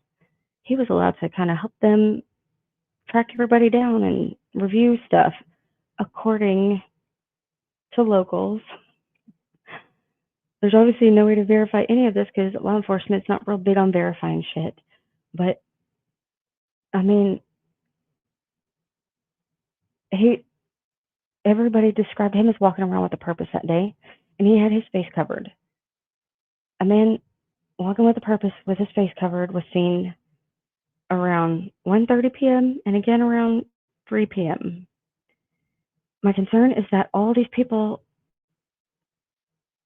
saw just locals, and whatever happened on the other side of the trail happened with people who only were on that side of the trail. So of course we're not going to ever see them. I think over the past few years, we've seen how easy it is to turn any one of these people who were there that day into the person, or someone who was alleged to be out there that day is actually this person. Murder Street sent people on this whole, like some people are still stuck on some of those tangents. You can't unconnect those people, whether they're connected or not, and that's just, some of that's human nature. But how many years, nobody knew Richard Allen was out there all this time. Nobody knew Betsy Blair was either until even later than that. Nobody was talking about Betsy Blair being out there. She didn't talk to anybody either, apparently, unless it was just very small groups of people who knew and just kept it quiet. I don't understand those dynamics. I don't know what to make of them. I just know that's the reality, that there were people out there that nobody knew were out there for at least 5 years, almost 6. So how do we know they've identified all the other ones and that there's not some other thing that actually clears a lot of this up? That's kind of what my concern is once law enforcement closes ranks behind a suspect, they're not going to be looking for anybody else. Once they have tunnel vision, it's game over. If they did not get the real guy he just got a ticket out of jail.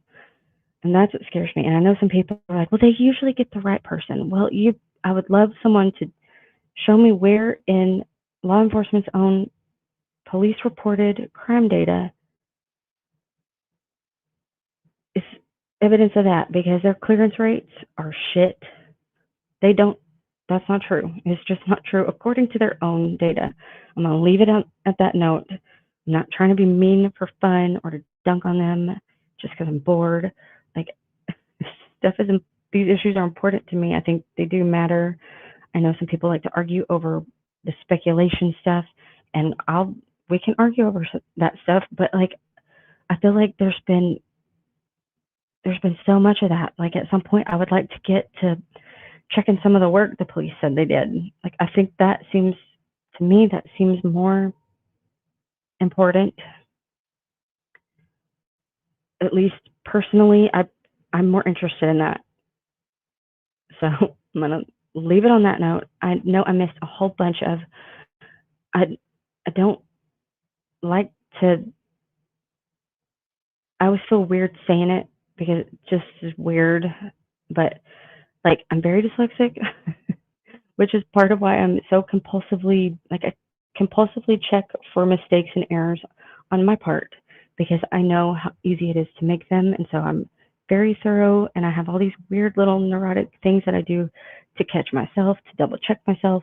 And that's why I'm real quick to, like, if I see like a silly mistake or a big mistake, it doesn't matter what kind of mistake it is, I like to announce it. So I'm like, this is not, like, I'm aware of it. I'm personally okay with it. but I get real overwhelmed with chat when it's moving. I don't know, like you can probably see a big difference in like all the documents I post that I've recreated versus like if you've ever seen me in a live chat typing or trying to like at someone, it's a mess. It's because Grammarly is not as helpful in live chats as it is in a document. But I would, there's a lot of people I'd like to say hello to when I see them coming in, and when I don't, it's not because I'm ignoring anybody. I actually appreciate all of them that are here, but sometimes I get tangled up when I'm trying to scroll through it, and then it keeps moving, and then I lose it, and then I'm like, well, shit, I don't want to read it wrong either out loud. Like, what if I misread what they're saying and I read it out loud in real time wrong? Like, it's easier for me to read a document and check myself before I post it. So, oh, hang on. Yo, is this thing on? I have a visitor. Hey, what's going on? Am I being shut down? Oh, Just kidding. fancy Am I being raided? no, I heard you were talking about this new case. This Delphi, Delphi, CVD yeah. Delphi, I think it's called. Oh yeah, I love pie personally. I think it's pronounced Delphi. I think that's how the locals say it. Yeah, you got to remember the pi 314.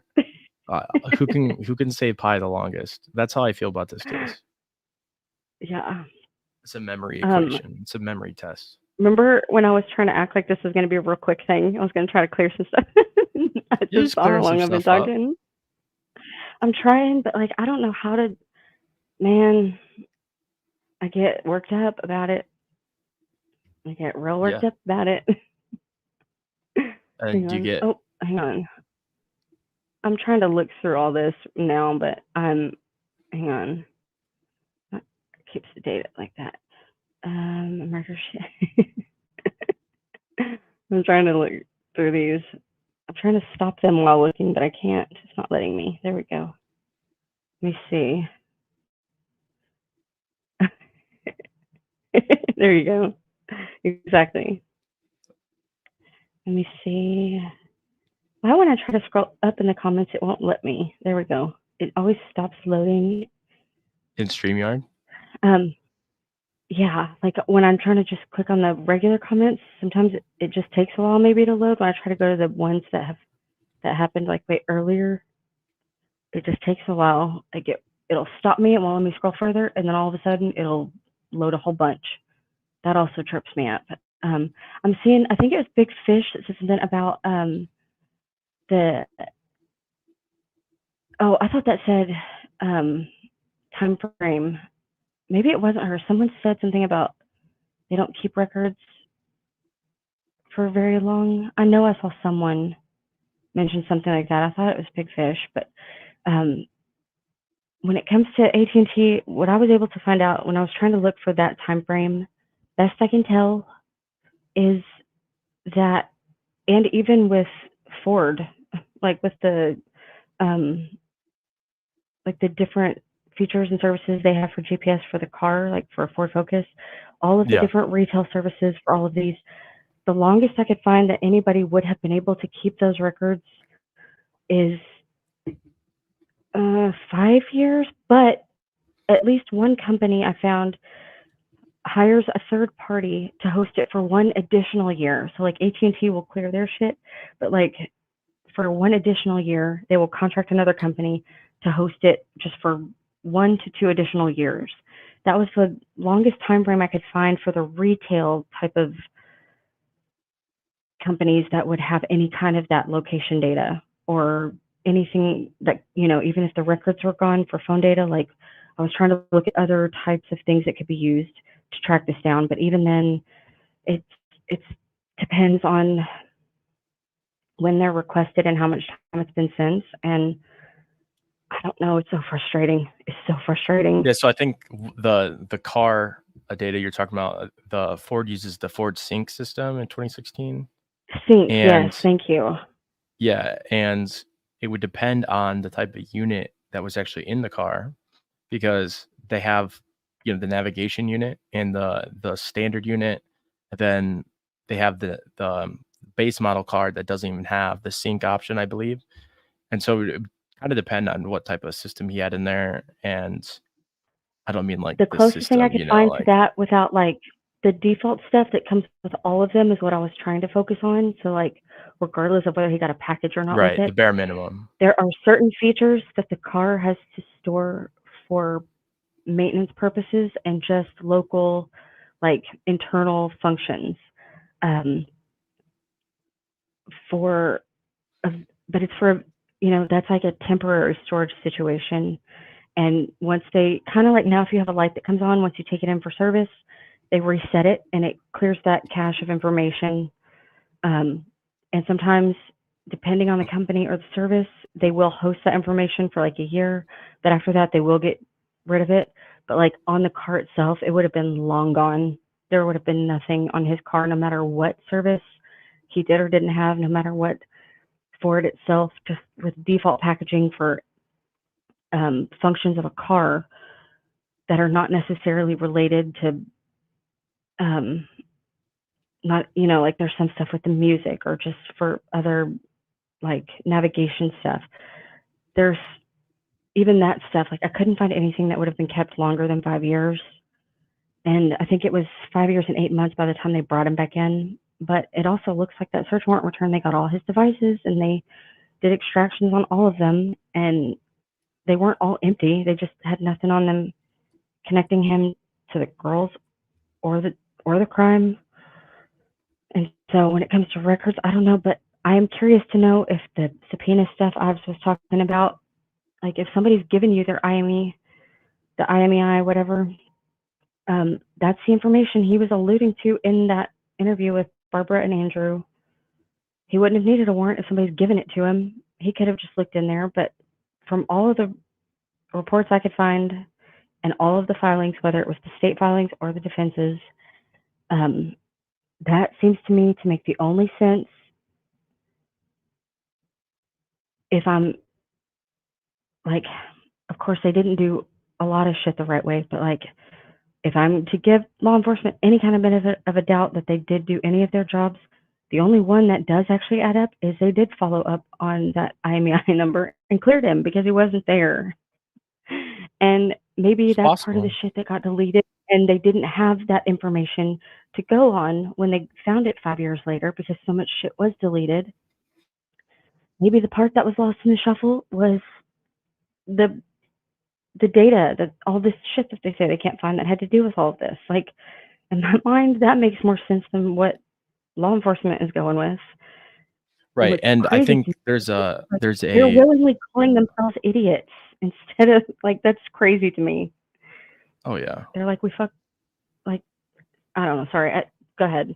Finish your thought. Yeah. Sorry. I just wanted to have the audience do like a thought exercise about this, the cell phone data and the location data specifically.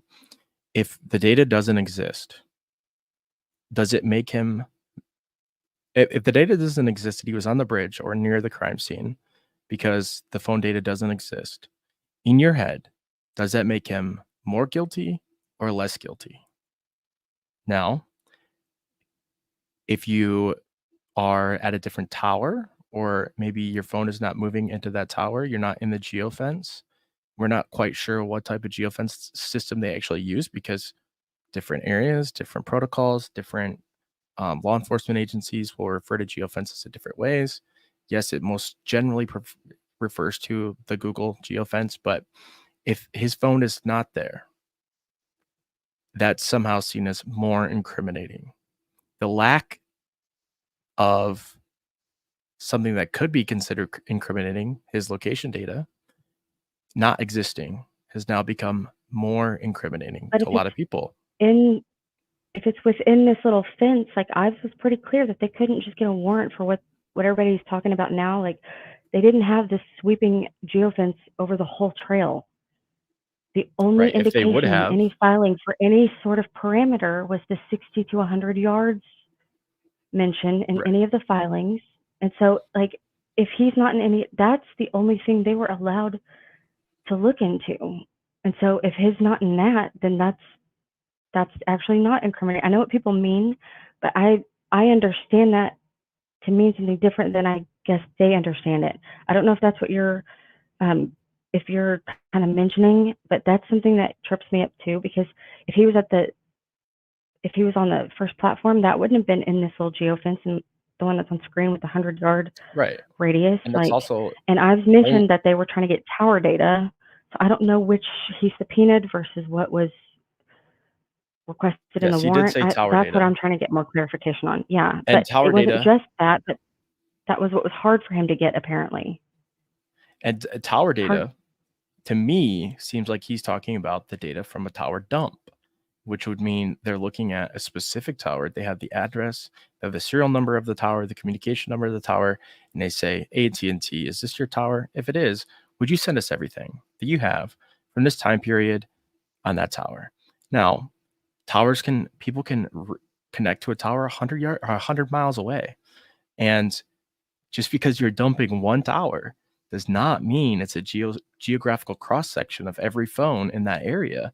It's very well established that a phone could be outside of that tower's radius or outside of that tower's dump, but be near it because it's connected to a different tower.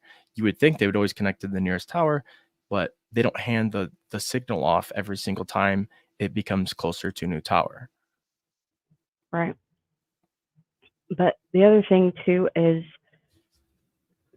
like, I understand, like, with tower data, there is a larger margin of error than there would be for Google, I guess. At least Yeah, it's not even close. the way they described in the filings, like, I'm basing this on what's in the filings.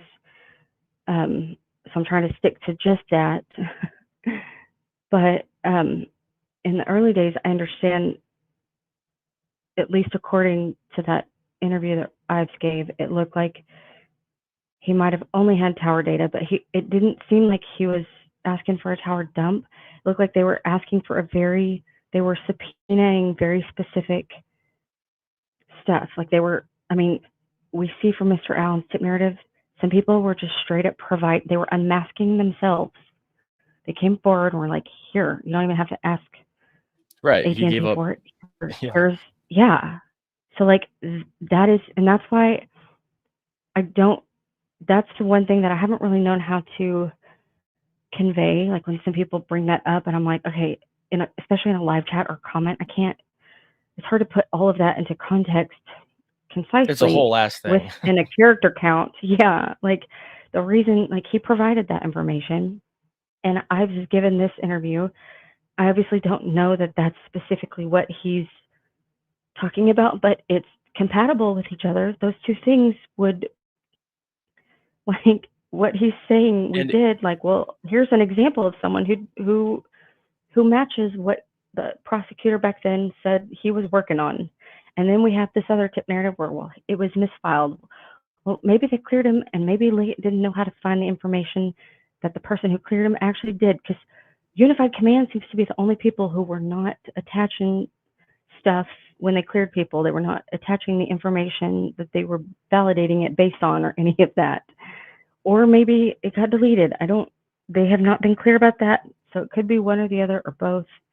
But when it comes to this one, like, there's no record of Mr. Allen saying what Liggett said he said. Doolin, yeah. I cannot get past someone saying, I'm the guy who was there at the time it all happened, and he wasn't even detained. And of all people, like, Doolin's not afraid to detain or arrest or search someone. He's not afraid to become obsessed with somebody. Like, the fact that he didn't become obsessed with Mr. Allen and threaten him for the next year of his life and run to the media calling him all kinds of names, I'm like, okay, I'm starting to think this is not what he said. And I don't know if Doolin is the one who contributed to that last version of the report that Diener saw, or if Liggett did, or Holman, or whoever else. Like, I would like to see who else contributed to that report, because the system also should log that. And even if it got lost in the Orion shuffle, why wasn't it on Doolin's RMS? Like, Doolin would have had it on his own system. So even if it was not on one, it would have been on the other. Like, there are redundancies built in, because this is not the first investigation to ever happen. They have been doing this for a while. Police software companies are They've been working out some of this stuff for quite some time. Again, I understand glitches. You know, people are like, well, a glitch could have happened. Sure. But there should be a log of that glitch occurring. We should know when it happened. It shouldn't be so vague. Like, you should be able to at least figure out when that little glitch glitched. I don't know. That stuff frustrates me. DB's a cop. Corrections officer. Yeah. So with that IME, the IMEI, right? If he was a sophisticated, onion router, dark web user, he would never have given up his IMEI voluntarily, and Right. he wouldn't have unlocked his phone in front of a law enforcement officer and put himself at the scene, because I assure you that random dudes in Indiana don't know their IMEI off the top of their head. He probably unlocked his phone. He had to look it up. Doolin told him where to look, because Doolin's probably gotten people's IMEI before, and they told him exactly where to do it. Probably walked him right through it. Either held it to Doolin's face and showed him the number and he wrote it down, or read it off to him. Yeah. And that's, it's, and the fact that Doolin, the only follow-up he had was maybe find out who those 3 girls were. Yeah, and also with the... Like, if someone said I was there when it happened, why would you be looking for a group of 3 girls? Like, that's his big takeaway. You have to have he has to be a complete idiot or dumb or lazy. Like, all of these things, the only things that can account for him drawing that conclusion is that he shouldn't have a badge. Whoever gave him a badge should be fired for giving him a badge. Whoever assigned him that lead should be fired for assigning it to him and for overseeing him, for letting him walk into headquarters every day for at least 8 weeks. He is on B-roll on Rich Van Wyck's update about them going back to the beginning to reevaluate everyone they interviewed. They have B-roll of Doolin walking in that day to headquarters, where their one goal is to find this man who was on the trail around the same time as the girls at this time, and they're just trying to find anyone with any information on anybody who could have been there at that time. Doolin is the person they have walking into headquarters for that news story. And then at the very end of that news story, they're talking about how it's gotten up to like a lot, like the reward fund has grown high at this point. And I guess Doolin is just he's like, keep the money coming in, people, I guess. Like, it's just, he would have to have no self-awareness, and he would have to have no respect for his colleagues in order to just not so much as even bring it up. And the person at the tip line who took Mr. Allen's call would have had to have no respect for his colleagues. The person who, like, it's just, the story, according to law enforcement, actually is worse for them.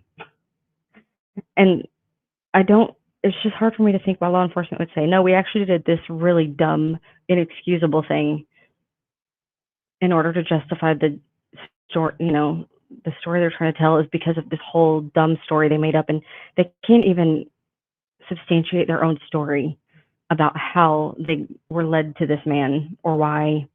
And then a year after he's arrested, they're like, all those things we said in the search warrant, like, in our experience, they keep this information on their phones and their devices and their clothes, so we need a search warrant to go get all these things, because criminals who are involved in this, they have it, so we need a warrant to go get it and find it. And then a year later, they're like, okay, all those things we said that the person we believe did this would have evidence on these things in our professional judgment. We found zero of those things, actually. And that blows my mind, too. When you compare the end of the search warrant affidavit next to Holman and Liggett's depositions, like how it started versus how it's going, it's beyond parody. Like, you can't even make fun of it. It's beyond parody. It just is. Hi, True Grit. Let's see. even if he had a burner, they were all at his house. They would have had, where's that unidentified phone in this little geofence thing? Because Nick said they located and interviewed these people. So where are those people that they located and interviewed? Because that doesn't sound like a burner. So like if it was a burner, that was like, I'm concerned with the people in the geofence crime scene area. I don't care about people who were at the trail that day. I do in like in the big scheme of things, but like I'm concerned with the area around, like only certain people were in this, like the little map that's on screen in that area. If they did not come in that area, I don't care if they had 8 burners. I don't care where they were earlier or later in the day. I care about these people who between 12 and 6 p.m., their phones were at some center point in the area to get someone's attention and landed them on a map. And I understand Nick is saying that they identified and located these people and they interviewed them and cleared them. Well, they also said that about Old Bridge Guy. Oh, we found the guy from the Old Bridge Guy sketch. We found him and cleared him. Nick seems to be replaying that little page for this geofence stuff. Like, did they find these people and identify them? Like, well, he could have burners. Well, where were those burners? Because he kept everything. That would not have been difficult for them to figure out which one was not associated with one of his family accounts. It's not, people are acting like it's impossible to find. About the burners really quick. This isn't a drug buy, guys. I know. This isn't a shoplifting case. This isn't selling some opiates on the dark web, This is a murder trial. This is a criminal case against Richard Allen for 2 counts of murder. They don't care about your burner phone. They're going to find out whose burner phone it is if it's there. Burner phones are for like, you're trying to throw Holman off your trail because you just bought like, a bundle, not a double murder. They will find out because the geofence, they'll find all the phones in the geofence. And when they get all those phones, they do an investigation on each one of those phones and they'll have clues, context clues, all different kinds of clues that they can use to reverse engineer whose phone this belongs to. And just also, like Ives was pretty clear. There were not that many people in that area that day, and the county itself is not big enough. There were not all these phones paying off that one tower at, like, they had a specific time frame that they were looking at. They limited that, so it's not like they were having to sift through all the phones in Indiana to find phones communicating with a tower. They had more agents than they had phones to track down. Does that make sense? Yeah, more special agents with the FBI, it sounds like. That's what I've said. They had more agents than people that they were looking into for a long time. So this notion that there was a burner and he's just some master, like they still, even if he threw it in the river, they don't need the physical phone to say this IMEI number was logged in this geofence. And then they can find the association, like who purchased it. Like there's other ways, but the only person we know who dumped his old phone was Holder. He dumped his vehicle and his phone. And while him and Westfall were being investigated, they were both pretending like they were still friends. And there's just all of that. Like it bothers me how that was done, because especially if they're not involved, there are too many things up in the air that, like, it would be irresponsible to be like, well, I just don't think they are, though. Like, they probably weren't. Or, like, it's just, you can't. I thought I accidentally clicked the screen off. Like, that's not how you provide any kind of resolution, especially to, like, the families who need to be able to put this behind them. Like, you have to tie up these loose ends. And they had a huge volunteer force of very well-respected people lending their time and effort to this. But it seems like the worst of the worst who could have been part of Unified Command, like out of all the people they could have put on these task force, like the people who ended up on it, I just feel like are the worst you could hope for. All the people that ended up on it and got promoted. Yes. that is very frustrating, because those people just by default like trauma bonded with these families, and there's just a dynamic there that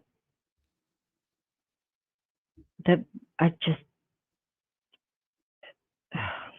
I assume the families probably have a very different impression of these men than we do, because we don't have any kind of fond memories with these people. All we have is we're checking their work, and it's not good. So we don't have any mixed feelings about calling them on their shit, because we're not like, oh, I had dinner with them, I don't want to be mean to them. Like, Well, that's what's I don't know these insidious about people, it. so It's like, like they're messing I this up know. and they're talking to the family, and like they weren't showing their work back then. They have to show it now because they're trying to kill this man, basically. But that this Yeah, whole time they've been acting like they've been doing all this stuff, and it's been all on the up and up, and it hasn't been. And it's just, it's disgraceful that they were acted like they were on top of it. yeah, and they were not. That's why I don't remember which video it was, but I had to put in the part with Holman about how 5 years ago he was talking about how they have a really strong person of interest in the Flora case. That was 5 years ago. He was running around promising everybody that they totally had a person of interest, very strong. Any day now, they're going to solve it. Like, does he just say the same things over and over, whether it's true or not? Like, he never has to show his work. But once the superintendent is vouching for you, who's going to ask you to show your work? Which colleague is going to ask you to show your work? None of them. Here's They a should. good comment. The blood analysis 7 years later. Thank you, woman. Yeah, Patrick Yes. Cicero just shows up in what, 2 weeks after Andy and Brad get put back on the case, and he just redoes the whole investigation Based on pictures, though. And yeah, he said there were 5 to 6 different people who took pictures, and he saw, I guess, most of them, but not all of them. Like, don't get me started on that. But like, it bothers me when they can't account for whether something is 5 or 6. That drives me crazy. Like, if there's only 6, how hard is it to account for whether or not it was 5 or 6? Like, just figure it out. But like, my understanding is that he just looked at the pictures, but we don't know whose pictures. He mentioned there were 5 to 6 people who took pictures, but we don't know. I think he said he leaned his hand up against the tree one time. I know, but like, or no, he had based on somebody which that was short pictures? do it. Something, I don't know. That one wears me out too. Like, I don't like things that are so easy to just get clarification on. They just don't. And so, like, instead of taking a few minutes to just account for something and verify it and do it in a way that just ties it up nicely, and anybody can come along and check and see, everybody can move past it. And no, like, we have to like re-bring it up. It's like one of the pile of things that were not truly verified or settled. The pile of things that should have been and need to be now increases with every filing and every hearing. It blows my mind that any judge took this case serious. I know some people are like, well, the threshold for probable cause, like, it's a real low standard. That's not good. I mean, I understand what they're saying, but like, you would think once it gets to like, okay, now we're talking trial, not just arrest or anything. Like, okay, this is going to trial. You'd think the standards should be a little stronger for how far into the system something can get before a judge is like, okay, you guys better have some, like, you need to show your work for this. She's just taken their affidavits of guards and the prosecutor's former Delphi chief of police, now investigator.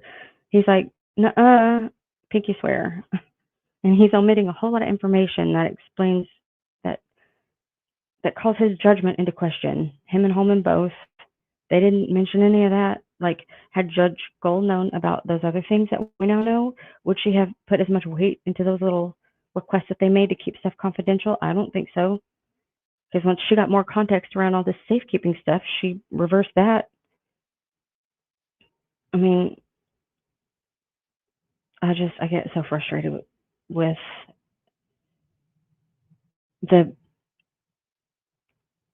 benefit of a doubt she extends them by default of just being a state, and then the defense of having to prove one false hypothesis after another, or however, like proven negative, whatever, however people want to call it. They're holding defense to these higher standards as if we're not all here because the state has a burden to prove. That irritates me. You see. Oopsies. Oh, did I get kicked off? Did you? No, it was an accident. I'm glad that True Grit Crime is talking about this blood evidence, because this is just going to be an issue. Like, they just bring this guy in here. He's a whole new theory of the case. Like, because they wouldn't have gotten him to testify to all this if it wasn't a new theory. They would have just used an investigator that already did all this investigation. Yeah, it's just, I'm trying to scroll through some of these. There's some good comments in here. Are you, I see you leaving some very helpful comments in here. I kept kind of be like, well, sure. Sorry, I'm trying to read.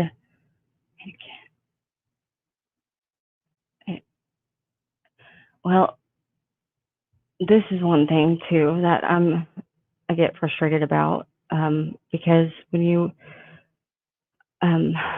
start parsing through the filings to kind of find out, okay, who, all the mentions of when the FBI was kicked off the case, Holman is the only one who says that Carter kicked the FBI off in 2021. And Holman says it was for one reason, but when Click is on the stand giving testimony at the hearing, I think that was the motion to dismiss hearing. I think that was the one in March of this year. He said the only reason that investigation with the FBI task force came to a halt was because Transparency was killed in the line of duty, and they were just not really allowed to continue. And Unified Command clearly didn't follow up on any of the work that they had gathered, done, any of that. They just, out of sight, out of mind, didn't they, which is very weird to me, but like, I don't know who themselves, like Unified Command was doing that the whole time, handling it themselves. I don't know.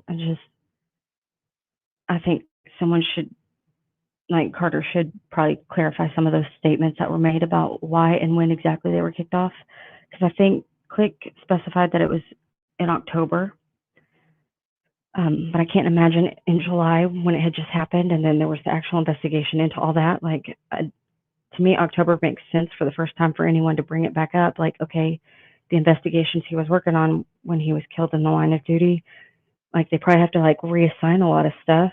I don't know how that works, the timing of that, especially when one of the cases is something like this that actually already has a task force in place.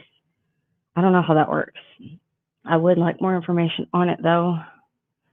I'm trying to scroll back further. With that, I mean, it's very strange to me. You can see the FBI's case number, and if you look up the FBI's case number, and they have specific classifications for each cases, and the case number they used is a kidnapping case number classification. Oh, yeah. Are you trying to distract me? Oh, yeah. Sorry. We could talk about that more later. Oh, no, I'm like, yes, I do have True Grit Crimes notes. I've been going over them. They're very good. I just saw her. That's what I was about to click on. Have those been transcribed? Like, has anybody typed those up yet? No, I can bind them into a PDF, and I can send them to you if it's okay with her.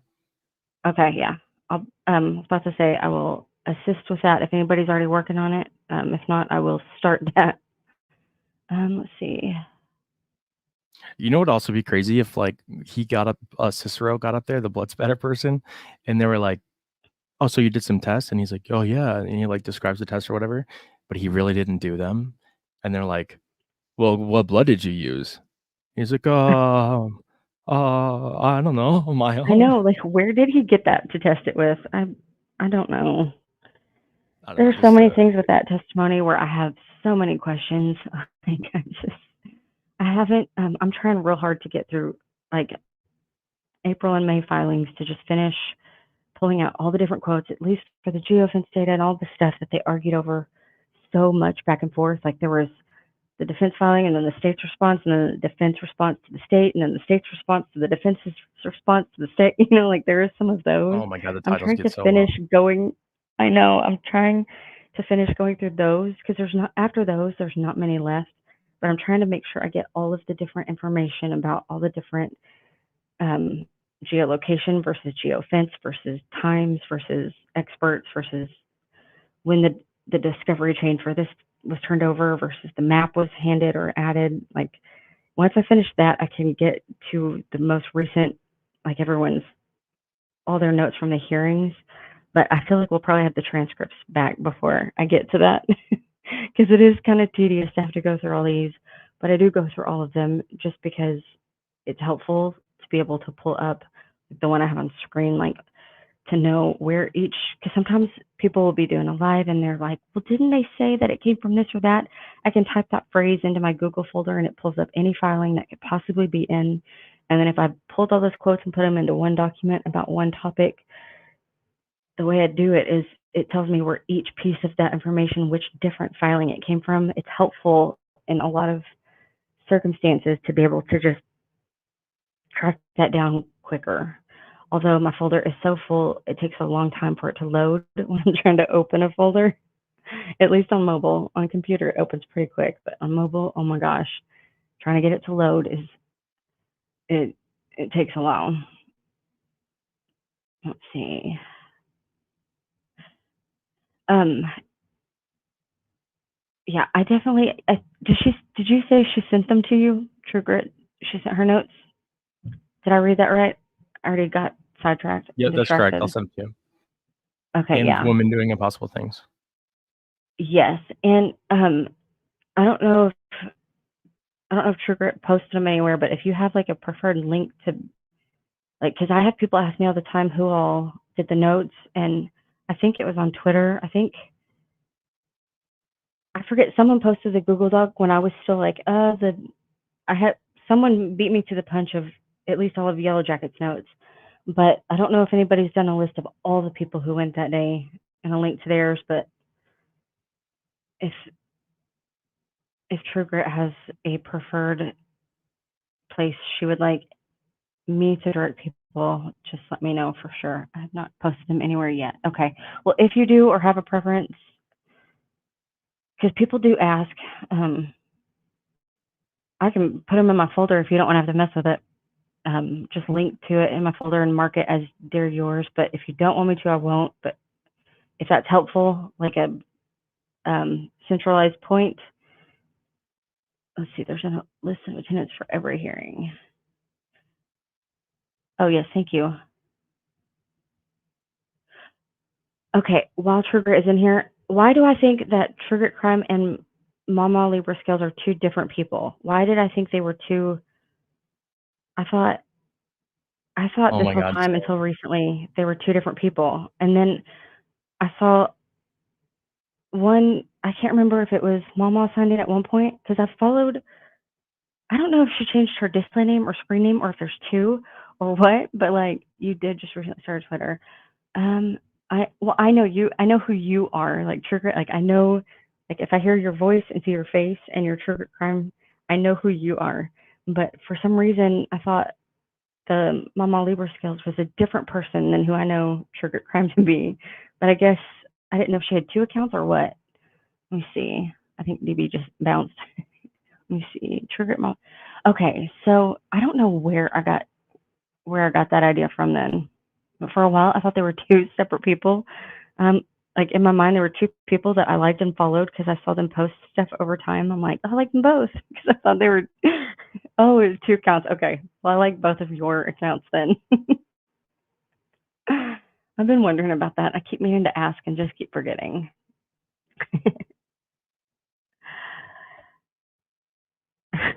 I don't know if Patrick Russell's been to a fish fry, but he's been to some other events for sure. His public mind case is concerning.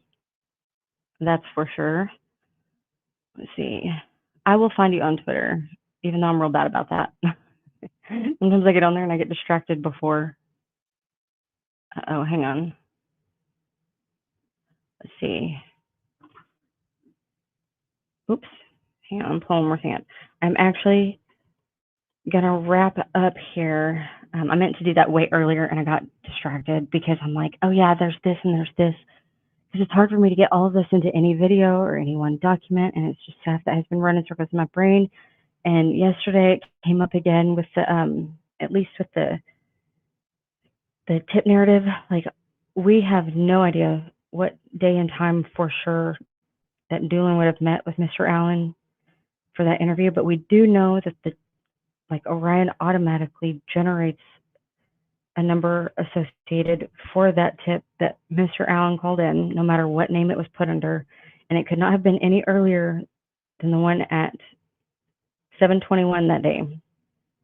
Just because 74 is after 48, it cannot come earlier, and that's just where I'm at with that. But there are reasons for it, and there's a lot of stuff that I have kind of wanted to get in the weeds about, but I haven't had time. And I have a hard time, like, the reason I do the documents and the videos the way I do is because that's how I organize myself, because it is very easy for me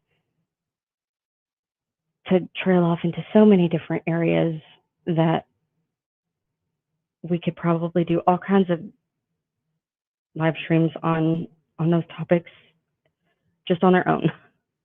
So let's see. Let me see. Also,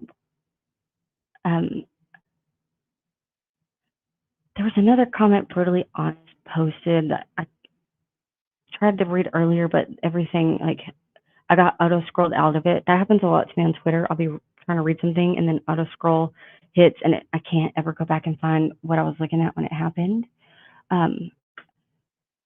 I'll figure this out. Which thing though? Before I do hop off, are you talking about the notes for True Grit Crime access to edit? We'll figure that out. And if DB didn't already get that info for you about how to access your preferred whatever, however, you can also let me know. I think DB probably got that, but I was reading while he was talking too, so I might have missed it. If I didn't say hi to Mar hello, I think I did. Oh yeah, I see. Yeah, I keep getting auto scrolled.